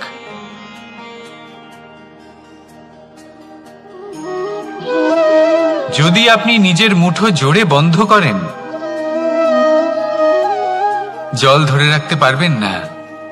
যদি আপনি তাকে এমনি বইতে দেন, তাহলে ও নিজের পথ নিজেই করে নেবে, আর আপনার হাতেও থেকে যাবে। আমাদের জীবনও হলো কিছুটা এরকম, জলের মতো। নিজের পথ নিজেই করে নেয় এই জীবন। প্রত্যেক সমস্যার সমাধান নিজেই করে নেয় এই জীবন। তাই জীবনে যখন কোনো পরিস্থিতি আমাদের প্রতিকূল হয়ে থাকে, কিছুই হয়তো আমরা বুঝতে পারছি না, কিছুই যখন বসে থাকে না, তখন আমরা হতাশ হয়ে পড়ি, নিরাশ হয়ে পড়ি, আর এটাই করা উচিত নয়। শান্ত মনে দেখতে হবে যে এই জীবনে আসলে কি ঘটে চলেছে। কষ্ট সবাই ভোগ করেন, কষ্ট পেলে কেউ রেগে যান, রেগে গিয়ে পরাক্রম দেখান। এটাই তো করা উচিত নয়। শান্ত মনে সেটাই করতে হবে যা জীবন আমাদের শেখাতে চাইছে। জীবন আমাদের সব শিখিয়ে দেবে, শুধু মনে রাখবেন কখন প্রয়াস করতে হবে আর কখন আমাদের প্রতীক্ষা করতে হবে, সেটা আগে আপনাকে বুঝতে হবে। তাহলে আসুন আমার সাথে ভালোবেসে বলুন, রাধা রাধা।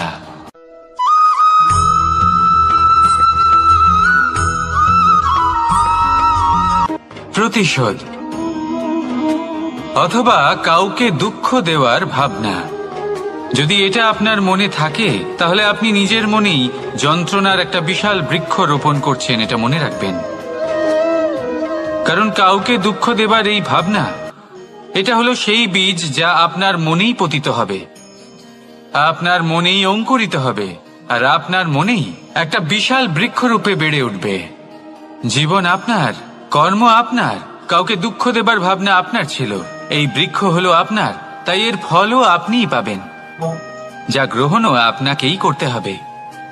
মনে রাখবেন, যে মানুষ এটা ভাবে যে আমি ওকে দুঃখ দেব, ওকে কষ্ট দিতে চাই আমি, সেই মানুষই দুঃখ আর কষ্ট পেয়ে থাকে। যদি সেই জায়গায় আপনি এটা ভাবেন যে আমি কাউকে সুখী করে তুলতে চাই, কাউকে সুখ প্রদান করতে চাই, তাহলে তারও বীজ আপনার মনেই রোপণ হবে, বৃক্ষে পরিণত হবে, যার ফলও আপনিই পাবেন। এখানে বিষয়টা হলো শুধু মানসিকতার চিন্তা, যা সত্য হয়ে আপনার সামনে আসে। তাহলে এই মানসিকতা শুভ করুন, সবার জন্য মঙ্গল কামনা করুন। অন্যের মনে আপনার জন্য ভালো চিন্তা থাকুক বা না থাকুক, আপনি সবার জন্য শুভ চিন্তা করে কর্ম করতে থাকুন, তাহলে আপনার সাথেও ভালোই হবে। তাহলে আসুন আর আমার সাথে ভালোবেসে বলুন, রাধা রাধা।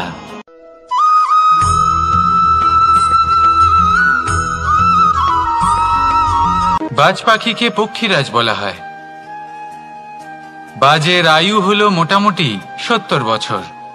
এবার 40 বছর হতে হতেই ওদের পালক লম্বা এবং ভঙ্গুর হয়ে যেতে থাকে, ঠোঁট বেঁকে যায়, ডানা ভারী হয়ে যায়, অর্থাৎ আগের মতো উড়তে পারে না, সেই শক্তি থাকে না। এবার সেই বাজ কি করবে? বাজ সব থেকে কঠিন নির্বাচন করে, নির্বাচন নিজের পুনর্স্থাপনার। সর্বপ্রথম একটা বিশাল পর্বতে যায়, একান্তে নিজের এক বাসস্থান তৈরি করে, আর তারপরে পাথরের সাথে নিজের ঠোঁট বারবার আঘাত করতে করতে সেই ঠোঁট ভেঙে ফেলে। তারপরে সে অপেক্ষা করে সেই ঠোঁট পুনর্নির্মাণ হওয়ার। তারপর সেটাই করে নিজের পালকের সাথে। তারপরে নিজের ডানা থেকে এক এক করে ভারী পালকগুলো ছিঁড়ে ফেলে দেয়। আর তারপর 150 দিনের এই যন্ত্রণা সহ্য করার পরে ও ফিরে পায় নিজের ওড়বার অনন্য ক্ষমতা, সেই শক্তি। আর তারপরে ও জীবনের পরবর্তী 30 বছর বাঁচে। কি বুঝলেন আপনি? যদি ইচ্ছে শক্তি থাকে তাহলে একজন দুর্বলও শক্তিশালী হতে পারে। আপনিও এটাই করুন, নিজের অতীতের যন্ত্রণার বোঝাগুলিকে ত্যাগ করুন আর কল্পনার খোলা আকাশে উন্মুক্ত হয়ে উড়ে বেড়ান। নিজের পুনর্স্থাপনা করুন, তবেই সর্বশ্রেষ্ঠ হতে পারবেন।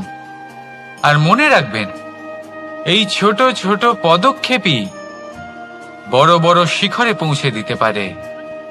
তাহলে আসুন আর আমার সাথে ভালোবেসে বলুন, রাধা রাধা।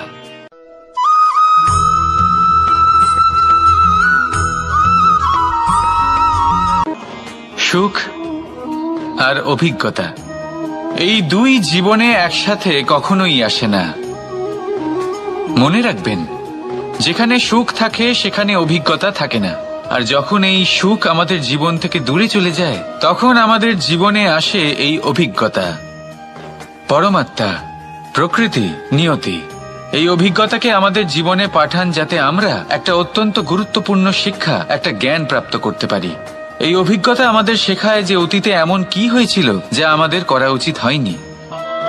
আমাদের শেখায় ভবিষ্যতে এমন কি আছে যা আমাদের করা উচিত আর কি করা উচিত নয়।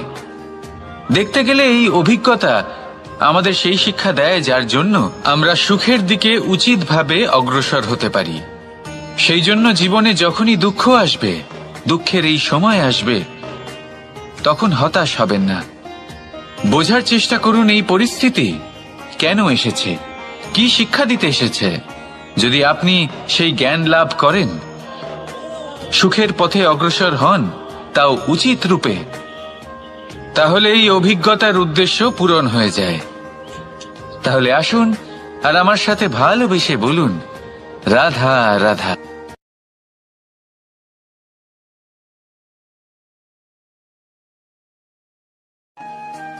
জীবনে আমরা সবাই, এই সংসারে প্রত্যেকেই শুধুমাত্র ওপরে উঠতে চায়।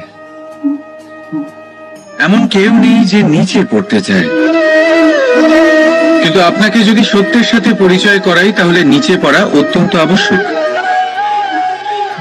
যখন আপনি নিচে পড়েন, তখন সর্বপ্রথম আপনার মনে পড়ে ওপরে যখন ছিলেন, সেই স্থান, সেই সময় এবং তার গুরুত্ব কি ছিল।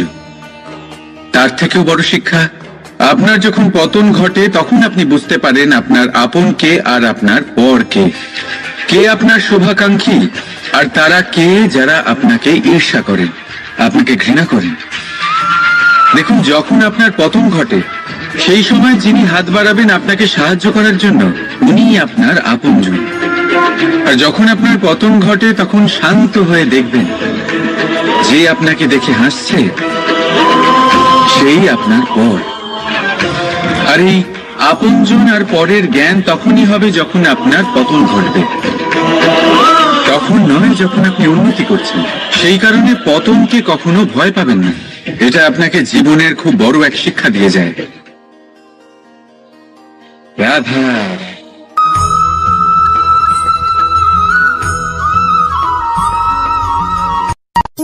স্বর্ণ, হিরে, মুক্ত, মানিক, এই সব কিছুকে আগে পাথর বলা হতো। তাহলে এমন কি হলো যে এদের রত্ন বলা হয়? আর রত্ন তা বাস্তবে আসলে কি?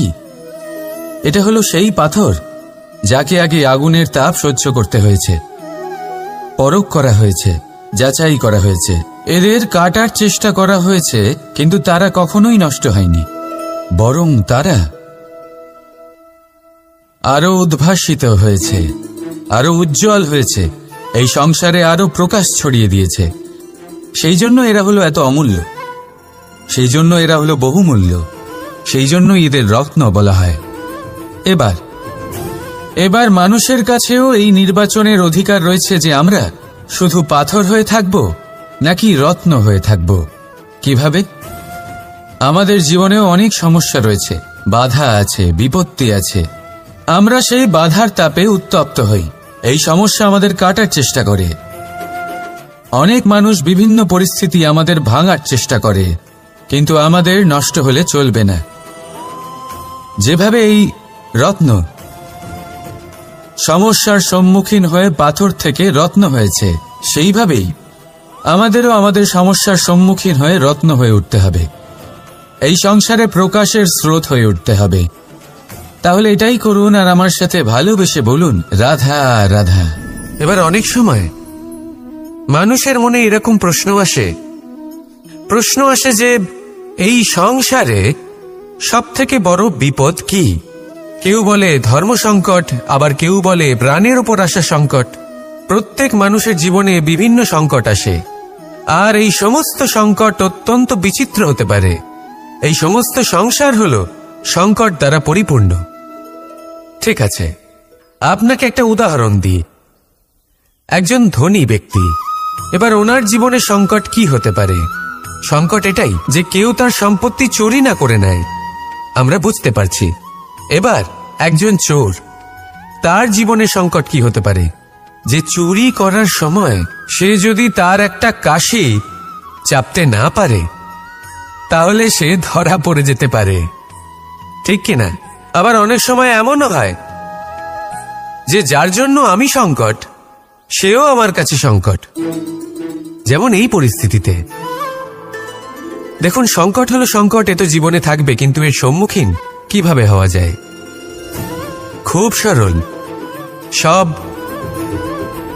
এটার ওপর নির্ভর করে, মনের ওপর। এই মনকে নিয়ন্ত্রণ করলে সব ঠিক থাকবে।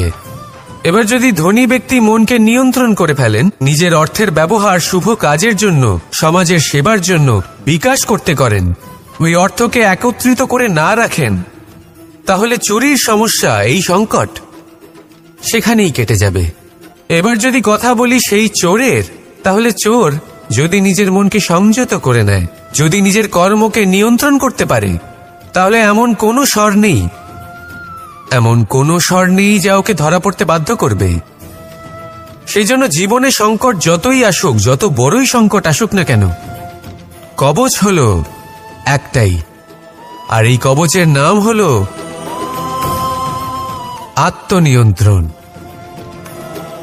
নিজের মনকে নিয়ন্ত্রণে রাখতে শিখুন। এটা নিজের জীবনে প্রয়োগ করে তো দেখুন। যদি আপনি করতে পারেন, তবে আপনি দেখবেন যে সংকট তো জীবনে আসা যাওয়া করে, কিন্তু সেই সংকটগুলির সম্মুখীন আপনি এইভাবে করতে পারবেন। তাহলে সেটাই করুন, আর আমার সাথে ভালোবেসে বলুন, রাধা রাধা। জীবনে যখনই আমাদের সামনে কোনো সংকট আসে, তখন আমাদের সামনে দুটো পথ খোলা থাকে। প্রথম পথ ভয়ভীত হয়ে যাওয়া, দ্বিতীয় পথ সাহসের সাথে তার সম্মুখীন হওয়া। এই দুইয়ের উদ্দেশ্য সমান, লক্ষ্য হলো সমান, আত্মসুরক্ষা, জীবন রক্ষা। কিন্তু ভয়কে দুর্বল মনে করা হয় আর সাহসকে আপনার বল বলে মনে করা হয়। কারণ হলো এটাই যে ভয়, তা হলো শুধুমাত্র একটা প্রতিক্রিয়া, আর সেইখানে সাহস, এটা হলো একটা নিশ্চয়, একটা প্রতিবদ্ধতা। আর যদি সাহসের সাথে আপনি সংকটের সম্মুখীন হন, তাহলে হয়তো সেই সংকট আপনি চিরকালের মতো দমন করতে পারবেন। কারণ বিপদ যখন আসে, তখন সর্বপ্রথম আমাদের দ্বন্দ্ব হয় এখানে, মনে। সেই বিপদের সম্মুখীন আমরা এখানে হই। যদি এই হৃদয়কে, এই মনকে আপনি সাহসী করে তুলতে পারেন, তাহলে তাতে কখনো ভয় আসবে না, আর সেই বিপদের সম্মুখীন হওয়াও সরল হবে, জয়লাভ করাও সরল হবে।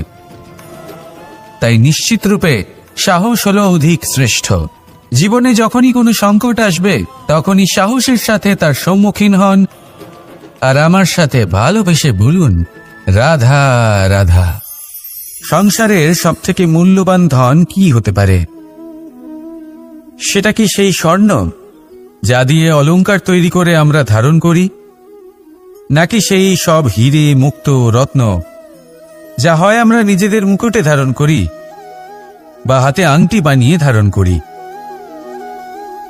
নাকি সেই ধন যার দ্বারা আমরা সংসারে যা চাই তাই কিনতে পারি?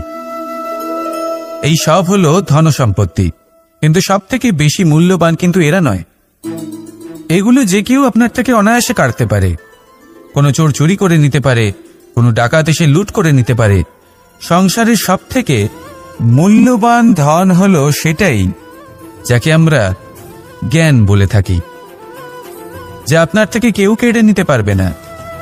কোনো ডাকাত লুট করে নিতে পারবে না, কোনো চোর চুরি করতে পারবে না, কোনো রাজা কর রূপে আপনার থেকে কেড়ে নিতে পারবে না। এগুলো আপনার সাথেই থাকবে। কিন্তু একটা কাজ আছে যা আপনি করতে পারেন। এই জ্ঞানরূপী ধন আপনি ছড়িয়ে দিতে পারেন। এই জ্ঞানই হলো এমন একমাত্র ধন যা ভাগ করে নিলে আরো বেড়ে যায়। সেই জন্য জীবনে সব সময় মনে রাখবেন, জ্ঞান লাভ করার বিষয়ে বেশি একাগ্র হন, ধন লাভ করার দিকে নয়। আমাদের মন প্রসন্ন চিত্ত হয়ে বলবে, রাধা রাধা। বৃক্ষের বীজ একটা সর্ষের দানার থেকেও ছোট হয়, কিন্তু যখন এটা বড় হয় তখন একটা বটগাছের মতো বৃহৎ আর মহান হয়ে ওঠে। গঙ্গা নদী, এর প্রারম্ভ হয় একটা ছোট্ট আর সরু স্রোত দিয়ে, তারপর সেটা বড় ধারায় বদলে যায়, তারপর সেটা নদীতে বদলে যায়, আর তারপর মহানদীতে পরিবর্তিত হয়। আপনি কি বুঝতে পারছেন যা আমি আপনাকে বোঝানোর চেষ্টা করে চলেছি? আমি আপনাকে বোঝাতে চাইছি যে প্রারম্ভ করার জন্য মহান হওয়ার কোনো প্রয়োজন নেই, কিন্তু হ্যাঁ, মহান হওয়ার জন্য প্রারম্ভ করা অত্যন্ত প্রয়োজনীয়। তাই শুরু করুন। আপনার ক্ষুদ্র এই প্রারম্ভ আপনার জন্য বৃহৎ হয়ে উঠতে পারে। শুরু করেই দেখুন না, আপনার গন্তব্য আপনার জন্য অপেক্ষা করে আছে। রাধা রাধা। পুষ্প দেখতে পাচ্ছেন আপনি? কি সুন্দর এই পুষ্প। সবাই চায় এরকম কোনো এক পুষ্প সে নিজের করে নেবে, নিজের কাছে রাখবে। এবার ভাবুন, এই পুষ্প যে সম্মান পায় তা কিসের জন্য পায়? শুধু কি তাকে সুন্দর দেখতে বলে? আসুন আপনাকে একটা কথা বোঝাই। এই ফুল যখন গাছে থাকে তখন এই রূপ আমাদের আকর্ষণ করে। এই ফুল দিয়ে যদি আপনি মালা বানান, কোনো মূর্তিতে দেন, তাহলে তা সম্মানের নিদর্শন হয়। এবার এই ফুলই যদি আপনি বিছানাতে ছড়িয়ে দেন, তাহলে সেই দৃশ্য দেখে সেই সুবাসে আপনার মন পুলকিত হয়ে ওঠে। কিন্তু ভাবুন, এই পুষ্পই যদি আপনি চিতায় সাজান, তাহলে এই পুষ্পকে আর কেউ সম্মান করে না। একই রকম কথা, সেই একই পুষ্প এক পরিস্থিতিতে সম্মান পাচ্ছে, এক পরিস্থিতিতে নয়। কেন? কারণ এতেই লুকিয়ে রয়েছে একটা গুরুত্বপূর্ণ শিক্ষা। এর সারমর্ম হলো এটাই যে এই সম্মান ব্যক্তি বা বস্তুকে করা হয় না, সম্মান করা হয় সময় এবং পরিস্থিতিকে। এবার এই যে সময়, তা কখনোই আমাদের বশে থাকে না। আমাদের বশে থাকে পরিস্থিতি। আমাদের পরিস্থিতি কেমন হবে তার সিদ্ধান্ত স্বয়ং আমরাই নিই, আর যেরকম আমাদের পরিস্থিতি হবে সেরকমই আমাদের সম্মান করা হবে। তাহলে আসুন আমার সাথে ভালোবেসে বলুন, রাধা রাধা।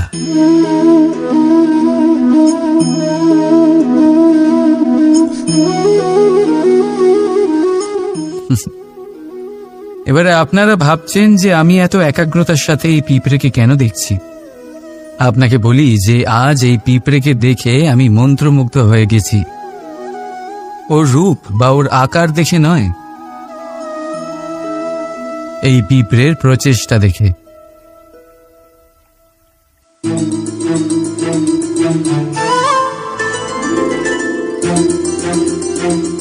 আপনি জানেন, অজস্র পরিশ্রমের পরেই পিঁপড়ে তার নিজের একটা ছোট বাড়ি বানাতে পারে, যা অন্য প্রাণীদের জন্য অত্যন্ত সহজ ব্যাপার।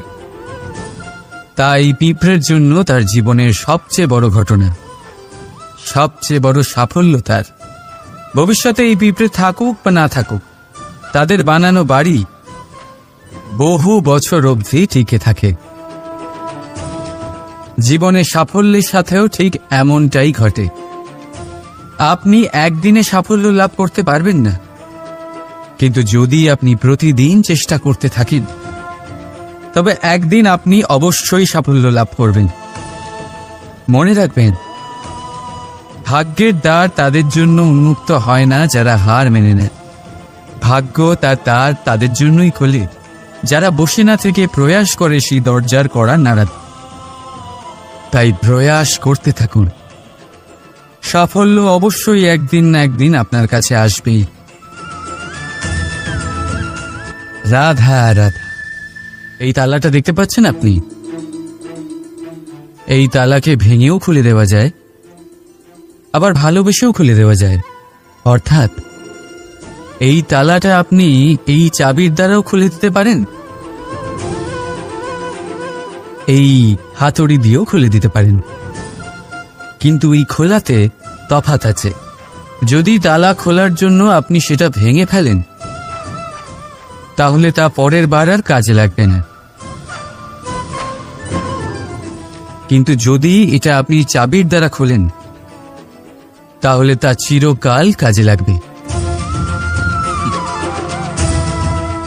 আমাদের জীবনে সম্পর্কগুলো কিছুটা এরকমই হয়। আমাদের জীবনের আনন্দরূপী ধন রক্ষা করে এই সম্পর্ক, কিন্তু ভালোবেসে। যদি ক্রোধের দ্বারা এই সম্পর্ক রক্ষা করা হয়, তাহলে পরে তা কোনো কাজে আসে না। তাই সম্পর্ক সবসময় প্রেমের চাবি দিয়ে খুলুন, কারণ প্রতিবার নতুন তালা আপনি ব্যবহার করতেই পারেন, নতুন সম্পর্ক গড়তে পারবেন। রাধা রাধা। জীবন কি? এই জীবন আমরা জন্ম নিই, বড় হয়ে উঠি, আমাদের মা বাবা আমাদের পালন করেন, তারপর তাদের অর্থ দিয়ে আমাদের বাল্যকাল কাটে। আমরা আরো বড় হই, বিবাহ বন্ধনে আবদ্ধ হই, আমাদেরও সন্তান হয়, আমরা তাদের পালন করি, তারপর আমরা বৃদ্ধ হই, আর একদিন এই সংসার ছেড়ে আমরা সকলে চলে যাই। এটাই কি জীবন? আপনার মনে এই প্রশ্ন হয়তো অনেকবার জেগেছে, তাই না? এবার একটু জলের যাত্রাপথ লক্ষ্য করুন। সাগর থেকে বাষ্প হয়ে ওঠে এই জল, মেঘ হয়ে ঝরে পড়ে সে, তারপর নদী হয়ে আবার সাগরে মিলিয়ে যায়। কিন্তু কখনো এই প্রশ্ন করে না যে তার জীবন কি, তার উদ্দেশ্য কি। প্রতিটা মুহূর্ত বাঁচে সে, আর অন্যদের যতখানি সম্ভব সাহায্য করে। যখন সাগরে থাকে, তখন অসংখ্য জীবকে জীবন দান করে। যখন সাগর থেকে বাষ্প হয়ে মেঘ হয়ে যায়, তখন চাষিদের মনে এই আশা জাগায় যে ফসল আবার ফল। যখন বর্ষা হয়ে ঝরে পড়ে, তখন এই শুকনো তৃষ্ণার্ত ধরিত্রীর তৃষ্ণা মেটায়। আর যখন নদীতে থাকে, তখন তার পাড়ে নানান গাছপালার জন্ম দেয়। কিন্তু ভাবুন, জল কি কখনো এটা ভাবে যে তার জীবন কি বা তার জীবনের উদ্দেশ্যটাই বা কি? না, সে শুধু নিজের ধর্ম পালন করে যায়, আর যতটা সম্ভব সবাইকে আনন্দ প্রদান করতে থাকে। সেই জন্যই জীবনে কখনো এই প্রশ্ন করবেন না যে এই জীবন কি, এই জীবনের উদ্দেশ্য কি। শুধু এই জীবন বাঁচুন, আর যতটা সম্ভব সবাইকে আনন্দ প্রদান করুন। মন প্রসন্ন হয়ে বলবি রাধা রাধা। কখনো বৃষ্টির জন্য হওয়া কাদার মধ্যে দিয়ে আপনি নিজের বাড়ি ফিরেছেন? পাদুকা পরার জন্য আপনি ওই কাদা থেকে অবশ্যই বেঁচে যান, কিন্তু সেই পাদুকা থেকে আগত নোংরা কাদার ছিটে আপনার বস্ত্রকে ময়লা করেই দেয়। কিন্তু তাও সেই ছিটের জন্য আপনার বস্ত্র ময়লা হয়ে যাবে, সেই জন্য আপনি পাদুকা পরা ছেড়ে দেন না। ঠিক সেইভাবেই জীবনে এমন কিছু মানুষও আসেন যারা পাদুকার মতো হন, যারা আপনাকে কাদার থেকে বাঁচিয়ে নেন, কিন্তু বস্ত্ররূপী আপনার মনের উপরে আশঙ্কার দাগ ছেড়ে যান। এইসব মানুষের জন্য নিজের মন ছোট করার কোনো প্রয়োজন নেই। প্রয়োজন আছে শুধু এটা ভাবার যে আপনি নিজের পা কাদার থেকে বাঁচাবেন নাকি আপনার বস্ত্র। জীবনে গম্ভীর হওয়া ভালো কথা, কিন্তু সমস্ত বিষয়ে যদি গম্ভীরভাবে ভাবতে থাকেন তাহলে জীবনের আনন্দটাই শেষ হয়ে যাবে। এই সংসার অস্থায়ী, এখানে এমন কিছুই নেই যা চিরকাল জীবিত থাকবে। তাই যতক্ষণ এই জীবন আছে সন্তুষ্টি আর আনন্দ নিয়ে বাঁচুন। নিজের উপর আগত কাদার ছিটের দিকে মন দেবেন না, শুধু আনন্দ বিতরণ করুন। মন প্রসন্ন হয়ে বলবে, রাধা রাধা। এই সংসারের সব থেকে বড় সত্যি হলো জন্ম এবং মৃত্যু, কিন্তু আরো বড় একটা সত্য আছে, মিত্র এবং শত্রু, যা আমাদের সকলের জীবনে থাকে। মিত্র সে যে আমাদের সঙ্গ দেয় এবং সংসারের সব থেকে উঁচু শিখরে আমাদের নিয়ে যায়, এবং শত্রু সে যে যে কোনো মুহূর্তে যে কোনো শিখর থেকে আমাদের নিচে ফেলে দিতে পারে।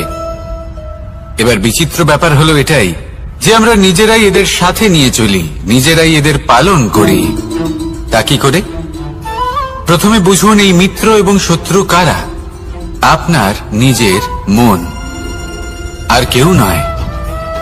এই মনই হলো মিত্র যখন তাতে ভারসাম্য বজায় থাকে, তা নিয়ন্ত্রিত থাকে, তা পবিত্র হয়।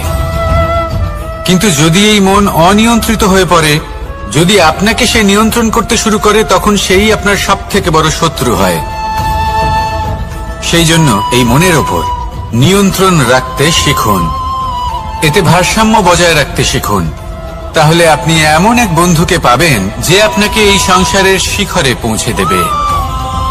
আসুন আমার সাথে ভালোবেসে বলুন, রাধা রাধা। ঈশ্বর আসলে কে? সংসারের বেশিরভাগ মানুষের কাছে ঈশ্বর হলেন এই সংসারের রচয়িতা, পালনকর্তা। কারোর কাছে উনি জ্ঞাতা, কারোর কাছে উনি হলেন আস্থার প্রতীক, আবার কারোর জন্য শুধুমাত্র অন্ধ বিশ্বাস। কিন্তু এই ঈশ্বর কি কোনো শরীর, নাকি একটা বোধ, নাকি শুধুই শ্রদ্ধা? ঈশ্বর হলেন তিনি যিনি হলেন আপনার ইষ্ট। সেই জন্যই তো গুরু, মাতা, পিতা এনাদেরও ঈশ্বরই বলা হয়েছে। যাদেরকে আমরা ঈশ্বর বলে মনে করি, যারা আমাদের ইষ্ট, তারা আমাদের একটি পথ দেখান, একটি দিকে চালিত করেন। সেই পথে চলে আপনি শুভ কর্ম করতে পারেন। আর যখন কোনো ব্যক্তি তার ঈশ্বরের আদেশ পালন করেন, তখন সে নিজে থেকেই শুভ পথে অগ্রসর হয়ে যান। বেশ কয়েকজন মানুষ ঈশ্বরের ওপর আস্থা রাখেন এবং ভাবেন যে অনুচিত কোনো কাজ করা উচিত নয়, ঈশ্বর দেখছেন। ওনারা ভয় পান যে কোনো অনুচিত কর্ম করলে কে জানে তার পরিণাম কি হবে। এমন অনেক ব্যক্তি রয়েছেন যারা ঈশ্বরকে বিশ্বাস করেন এবং জানেন যে ঈশ্বর তাদেরকে দেখছেন। তাই যে যে শুভ কর্ম ওনারা করেছেন তার ফল তারা অবশ্যই পাবেন। এবার আপনি ভয় পেয়ে ঈশ্বরকে বিশ্বাস করবেন নাকি বিশ্বাসের দ্বারা ঈশ্বরকে বিশ্বাস করবেন, সেই সিদ্ধান্ত আপনারই। কিন্তু হ্যাঁ, যদি আপনার মনে ঈশ্বরের জন্য কোনো স্থান থাকে, যদি আপনার কোনো ইষ্ট থাকেন, যদি আপনি কাউকে ঈশ্বর মনে করেন, যার প্রত্যেক আদেশ আপনি পালন করে থাকেন, তাহলে বলি ঈশ্বর কখনো আপনাকে অনুচিত পথে চালিত করবেন না। আসুন আমার সাথে ভালোবেসে বলুন, রাধা রাধা। এই সংসারে ভিন্ন ভিন্ন ধরনের গাছ আছে, অসংখ্য ধরনের প্রজাতি আছে। কিছু গাছ পাতা দিয়ে থাকে, কিছু ফুল, কিছু ফল, কেউ ছায়া প্রদান করে, কেউ শীতলতা প্রদান করে। কেউ নিজেকে খুব কষ্ট দিয়ে এই সংসারের বিকাশে সহায়ক হয়ে ওঠে, কিন্তু এই সবার মধ্যে একটা বিষয় কিন্তু সমান। এরা প্রত্যেকেই পাতা ছাড়া, ফুল ছাড়া, ফল ছাড়া জীবিত থাকতেই পারে, কিন্তু কোনো বৃক্ষই শিকড় ছাড়া বেঁচে থাকতেই পারে না। এটাই হলো রাধার। ঠিক সেইভাবেই আমাদের জীবনে শক্তি হোক, ধন হোক বা সাফল্য হোক, আমাদের বা আমাদের পরিবারের প্রসন্নতাই হোক, এই সবকিছুর আধার হলো, সবকিছুর মূল হলো পরিশ্রম। তাই জীবনে চিরকাল পরিশ্রম করতে থাকুন। যদি আপনি জীবনে কর্ম এবং ফল, মানুষের স্বভাব হলো এটাই যে তিনি নিজের প্রত্যেক পরিশ্রমের প্রতিফল প্রার্থনা করেন। বেশিরভাগ সময় এই ফলাফলের চিন্তা করতে করতে, কল্পনা করতে করতে উনি কর্ম করতে থাকেন যে আমি এই কাজটা করলে এই ফল পাবো। সেই সব কল্পনা করতে থাকেন যা না তার হাতে আছে, না আছে অধিকার, আর না আছে নিয়ন্ত্রণ। উনি শুধু নিজের কর্ম করতে পারেন। উনি কি ফল পাবেন তা তার হাতে কখনোই নেই। তাই আপনিও শুধুমাত্র কর্ম করতে থাকুন, ফলের চিন্তা করবেন না। মনে রাখবেন, শিকড় এবং শাখা যেভাবে একে অপরের সাথে জড়িয়ে, সেইভাবেই একে অপরের সাথে জড়িয়ে কর্ম এবং ফল। যেরকম কর্ম আপনি করবেন সেরকম ফল আপনি অবশ্যই পাবেন। তাই এই ফলের আশায় কর্মের সময় কখনোই নষ্ট করবেন না, কারণ যে ব্যক্তি সময় নষ্ট করেন, সময় সেই ব্যক্তিকে অবশ্যই নষ্ট করে দেয়। কর্ম করুন নিঃস্বার্থভাবে, ফলের চিন্তা করবেন না, আর আমার সাথে ভালোবেসে বলুন রাধা রাধা। কর্ম এবং ফল, দেখতে গেলে এই সমস্ত ব্রহ্মাণ্ড এই দুইয়ের মাঝেই স্থির হয়ে আছে। মানুষজন কর্ম করেন ভালো ফল লাভের আশায়, আর ভালো ফল লাভের আশায় উনি এটাই ভুলে যান যে উনি যে কর্ম করছেন তা কি করছেন। আমি বলেছিলাম কর্ম করুন ফলের চিন্তা না করে, কিন্তু কি কর্ম করছেন সেই বিষয়ে ভাবাটাও অত্যন্ত আবশ্যক। নয়তো অনেক সময় আমরা এমন কর্ম করে ফেলি যা না চাইতেও বিষে পরিণত হয়, যা হয়েছে দুঃশাসনের সাথে, দুর্যোধনের সাথে, গুরু দ্রোণের সাথে। একজনের মানসিকতা উচিত ছিল না, একজনের বিবেক উচিত ছিল না, আরেকজন যে পক্ষ নির্বাচন করেছিলেন সেই পক্ষ উচিত ছিল না। আর যা কিছু ওনাদের সাথে হলো, আপনার, আমার, আমাদের সকলের সাথে তা হতে পারে। আমি বলেছিলাম কর্ম করুন, ফলের চিন্তা করবেন না, কিন্তু এই কর্মের বিষয়ে বিচার করে দেখাটাও ততটাই আবশ্যক। দেখুন, কর্ম করার উচিত প্রক্রিয়া ফলের চিন্তা না করা, কিন্তু যদি আপনার কর্ম শুভ হয় তাহলে তার ফল ও নিয়তি আপনাকেই দেবে। সর্বদা কর্ম করার সময় এটা ভাবুন যে আপনার এই কর্ম এই সংসারকে, এই সমাজকে, আপনার পরিবারকে, আপনার আশেপাশের মানুষজনকে কোন দিশায় নিয়ে যাবে। যদি এটা সবার জন্য মঙ্গলময় হয় তাহলে কর্ম করতে থাকুন। আর হ্যাঁ, নিশ্চিত রূপে ফলের চিন্তা করবেন না। আসুন আমার সাথে ভালোবেসে বলুন রাধা রাধা।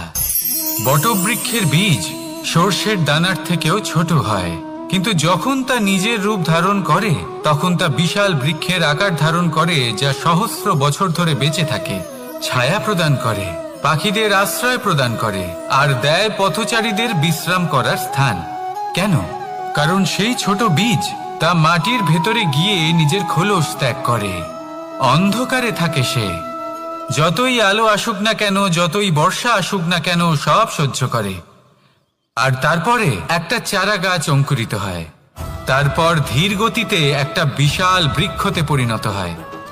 দেখুন, জীবনে কঠিন সময় আসে, এই জন্য নয় যে আপনি হার মেনে নেবেন, এই জন্য আসে যাতে আপনি ভবিষ্যৎ নির্মাণের জন্য নিজেকে তৈরি করতে পারেন। যদি কঠিন সময়ে আপনি ওই বীজের মতো দৃঢ় হয়ে থাকতে পারেন, তাহলে আপনিও একদিন সেই বিশাল বৃক্ষের মতো নিজের অস্তিত্ব গড়ে তুলতে পারবেন, যা সহস্র বছর পর্যন্ত মনে রাখা হবে। আসুন আমার সাথে ভালোবেসে বলুন রাধা রাধা। এই ব্রহ্মাণ্ড, এই ব্রহ্মাণ্ড কত বৃহৎ, তাই না? যার সম্মুখে এই পৃথিবীকেও একটা বিন্দুর মতো মনে হয়। আর এই পৃথিবীতে আমরা কে হই, আমাদের আকার কিরকম, আমাদের অস্তিত্বই বা কি? যখন আমরা এভাবে ভাবি তখন মনে হয় আমরা কিছুই নই। তা আমরা যখন কিছুই নই, তাহলে আমরা এত চিন্তা করি কেন? কি ভেবে ভয় পাই? কাকেই বা এত ভয় পাই? কে আমাদের মারতে পারে আর কেই বা আমাদের জন্ম দেবে? আত্মার আসলে না কখনো জন্ম হয় আর না কখনো মৃত্যু। আত্মা শুধুই শরীর বদল করে। আপনি, আমি, আমরা সকলে এই শরীর নয়, আমরা হলাম আত্মা, যা হলো পরম আত্মার পরম অঙ্গ। সেই জন্য মনে রাখবেন, বাইরের কোথাও দেখবেন না, নিজের অন্তরের গভীরে গিয়ে দেখুন, আত্মাকে উপলব্ধি করতে শিখুন। ক্লেশ, ভয়, চিন্তা, এই সব কিছুর থেকে নিজেকে দূরে রাখুন, তাহলেই উপলব্ধি করতে পারবেন পরমাত্মা কে। তাহলে আসুন আমার সাথে ভালোবেসে বলুন, রাধা রাধা। পরিবর্তন এই সংসারের শাশ্বত নিয়ম। কোনো রাজা নেই যিনি চিরকাল রাজা থাকেন, কোনো ধনী ব্যক্তি নেই যিনি চিরকাল ধনী থাকবেন। এই সংসারে সূর্যের স্থান নেওয়ার জন্য চন্দ্রিমার আগমন ঘটে। কোন স্থান যাকে পতিত বলা হয়েছিল সেখানে মহল তৈরি হয়েছে। কোন স্থান যাকে আজ মলিন বলা হয়েছে কাল সেখানে মন্দিরও স্থাপন হতে পারে। কোনো ঋতু চিরকালের জন্য থাকে না, কখনো সময় চিরকাল একরকম থাকে না। আজ যে আপনার কাছে রয়েছে কাল অন্য কারোর ছিল, আজ যে আপনার কাছে রয়েছে কাল তা অন্য কারোর কাছে চলে যাবে। আপনার সাথে কিছু থাকলে তা হলো আপনার কর্ম, কিন্তু সেই কর্মের পরিণামও আপনার নয়। আপনি শুধু কর্ম করুন, বাকি সবকিছুই পরিবর্তনশীল। কিন্তু সেই পরিবর্তনকে দেখে ভয় পাওয়ার প্রয়োজন নেই, তাকে স্বাগত জানান। যদি আপনি হাসি মুখে সেই পরিবর্তনকে স্বাগত জানান, তাহলে এই পরিবর্তনও হাসি মুখে আপনার সাথে থাকবে। আসুন আমার সাথে ভালোবেসে বলুন, রাধা রাধা। সঞ্চয়। মানুষের যখন থেকে বোধ বুদ্ধি হয় সঞ্চয় করতে আরম্ভ করে দেন। সঞ্চয় করতে থাকেন ভোজনের, সঞ্চয় অর্থের, সঞ্চয় শক্তির। নিজের জন্য করেন, নিজের পরিবারের জন্য করেন, নিজের স্ত্রীর জন্য করেন, সন্তানের জন্য করেন, সন্তানের সন্তানের জন্যও সঞ্চয় করেন। সঞ্চয় করার জন্য ওনার কাছে অনেক কারণ রয়েছে, কারণ উনি এটা ভাবেন যে এই সঞ্চিত শক্তির জন্য কেউ ওনার কোনো ক্ষতি করতে পারবে না। মানুষ ভুলে যান একটা গুরুত্বপূর্ণ কথা, এই সত্য, উনি এই সংসারে খালি হাতেই এসেছিলেন আর এখান থেকে ওনাকে খালি হাতেই যেতে হবে। যা এখানকার তা এখানেই থেকে যাবে। আর যদি কিছু ওনার সাথে যায় তা হলো ওনার কর্ম, আর কিচ্ছু নয়। তাই যদি কিছু অর্জন করতে চান তাহলে শুভ কর্ম অর্জন করুন, আত্মশক্তি অর্জন করুন, কারণ পরলোকে এটাই হবে আপনার সম্পত্তি। তাহলে কি এটা আপনি অর্জন করতে চান না? আসুন আর আমার সাথে ভালোবেসে বলুন, রাধা রাধা। সদিচ্ছা। দেখতে গেলে 3 অক্ষরে তৈরি এই শব্দ, কিন্তু সমস্ত ত্রিলোক তার উপরেই আধারিত। আপনি এই সংসারে এসেছেন, তখন অবশ্যই শ্বাস নেবেন, কিন্তু তার বদলে আপনাকে কিছু তো দিতেই হবে। আপনার উপর নির্ভর করছে আপনি কি দেবেন। কি দেবেন এই সংসারকে, এই সমাজকে, নিজের পরিবারকে, আর তার বদলে কি নেবেন? যশ নাকি অপযশ? দেখুন, এক ছিল রাবণ, যে কিনা সমুদ্র পার করল সীতাকে অপহরণ করার জন্য, আর এক ছিলেন রামচন্দ্র, যিনি সমুদ্র পার করেছিলেন, সেতু বানিয়ে গিয়েছিলেন সীতাকে ফিরিয়ে নিয়ে আসার জন্য। দুজনেই সমুদ্র পার করেছিলেন, শুধু পার্থক্য ছিল সদিচ্ছাকে বোঝার, লক্ষ্যের। অনেক মানুষের যাত্রা একরকম হতেই পারে, কিন্তু আনন্দ তখনই লাভ করবেন যখন লক্ষ্য শুভ হবে, মহান হবে। এই লক্ষ্য দিয়ে এই সংসারের কল্যাণ হবে এবং মানুষের সম্মান হবে। যদি আপনার সংকল্প উচিত হয় তাহলে আপনার লক্ষ্য উচিতই হবে, নয়তো শুধুমাত্র বিনাশ হবে। আর উচিত এটাই হবে যে বিনাশের হাত থেকে যেন নিজেকে বাঁচানো যায়। কি বলেন? তাই জীবনে যে লক্ষ্য স্থির করছেন মনে রাখবেন তা যেন শুভ লক্ষ্য হয়। যদি এরকম হয় তাহলে আপনার যাত্রা, আপনার জীবন দুটোই শুভময় হবে। আসুন আর আমার সাথে ভালোবেসে বলুন, রাধা রাধা। সুরক্ষা। এই সুরক্ষা আসলে কি? এটা কি কোনো কবচ নাকি কোনো সীমা? এই সুরক্ষা আসলে অন্য কিছু। আমাদের মাতা পিতা, আমাদের প্রিয়জন, আমাদের বন্ধু, এই সমাজ, আমাদের শুভাকাঙ্ক্ষী, আমাদের আত্মীয়, এনারা সবাই আমাদের জীবনে কোনো না কোনো ভাবে সুরক্ষা দিয়ে থাকেন, একটা কবচ দিয়ে থাকেন কোনো না কোনো রূপে। কিন্তু দেখতে গেলে আমাদের পরাক্রমের পথে, আমাদের বীরত্বের পথে, আমাদের সাহসের পথে এই সুরক্ষাই সব থেকে বড় বাধা হয়ে দাঁড়ায়। একবার ভেবে দেখুন, যদি আপনি কোনো সুরক্ষাই না পান বা যদি আপনি এই সুরক্ষা ভেঙে বাইরে আসতে পারেন, তাহলে আপনার বীরত্ব চরম সীমায় পৌঁছে যায়। কেন? কারণ তখন আপনি জানেন যে এই সংসারের সম্মুখীন আমাদের নিজেদেরই হতে হবে। আপনি বুঝে যান যে শত্রুর সম্মুখীন এবার নিজের বলের দ্বারা, নিজের পরাক্রমের দ্বারা, নিজের সাহসের দ্বারা করতে হবে। আর তখন আমাদের মনের মধ্যে এই শক্তি জাগ্রত হয়। এই শক্তি অন্তরেই বসবাস করে। শুধু এটা চিনে নিতে হবে, একে জাগ্রত করতে হবে। আর এটা সুরক্ষা ভেঙে যাওয়ার পরেই সম্ভব হয়। আর যারা নিজের শক্তি সম্পর্কে জানেন, যিনি নিজেই জানেন তিনি কতটা শক্তিশালী, তিনি নিজেই নিজের সুরক্ষা কবচ চিরকালের মতো ভেঙে ফেলে দেন, ঠিক কর্ণের মতো। আর তারপরে দেখুন, আপনার পরাজয় হোক বা বিজয়ী হোক না কেন, সেটাই অনেক বড় হয়, সেটাই প্রশস্ত হয়ে থাকে। সেই জন্য ত্যাগ করুন নিজের ভয়কে, নিজের আশেপাশের এই সুরক্ষা চক্রকে ভেঙে ফেলুন আর সম্মুখীন হন এই সংসারের, নিজের শত্রুর সম্মুখীন হন। পরাক্রমের এই অঙ্কুর, তা অঙ্কুরিত হওয়ার জন্য বীজের উপরের এই কবচ, এটা ভেঙে যাওয়া অতি আবশ্যক। আসুন আমার সাথে ভালোবেসে বলুন, রাধা রাধা। যখন আমরা হাঁটতে থাকি আর আমাদের পায়ে কাঁটা বিঁধে যায়, তখন মুখ দিয়ে আহ বেরিয়ে আসে, কান্না চলে আসে, আর অনেক সময় অভিশাপও বেরিয়ে আসে। কিন্তু আমরা কি কখনো এটা এইভাবে দেখেছি, এইভাবে ভেবেছি যে আমরা যে পথে চলেছি সেই পথে কাঁটা বিঁধেছে, নাকি আমরা সেই পথ নির্বাচন করেছি যাতে শুধুই কাঁটা রয়েছে? নাকি আমরা এভাবে ভেবে দেখেছি যে এই কাঁটা আমাদের কষ্ট দিতে এসেছে, নাকি এটা আমরাই বিছিয়ে রেখেছিলাম? সাবধান থাকা উচিত ছিল, কারণ কাঁটা বিঁধলে যন্ত্রণা হবে, চিৎকার করে ফেলতে পারি, মুখ থেকে অভিশাপও বেরিয়ে আসতে পারে।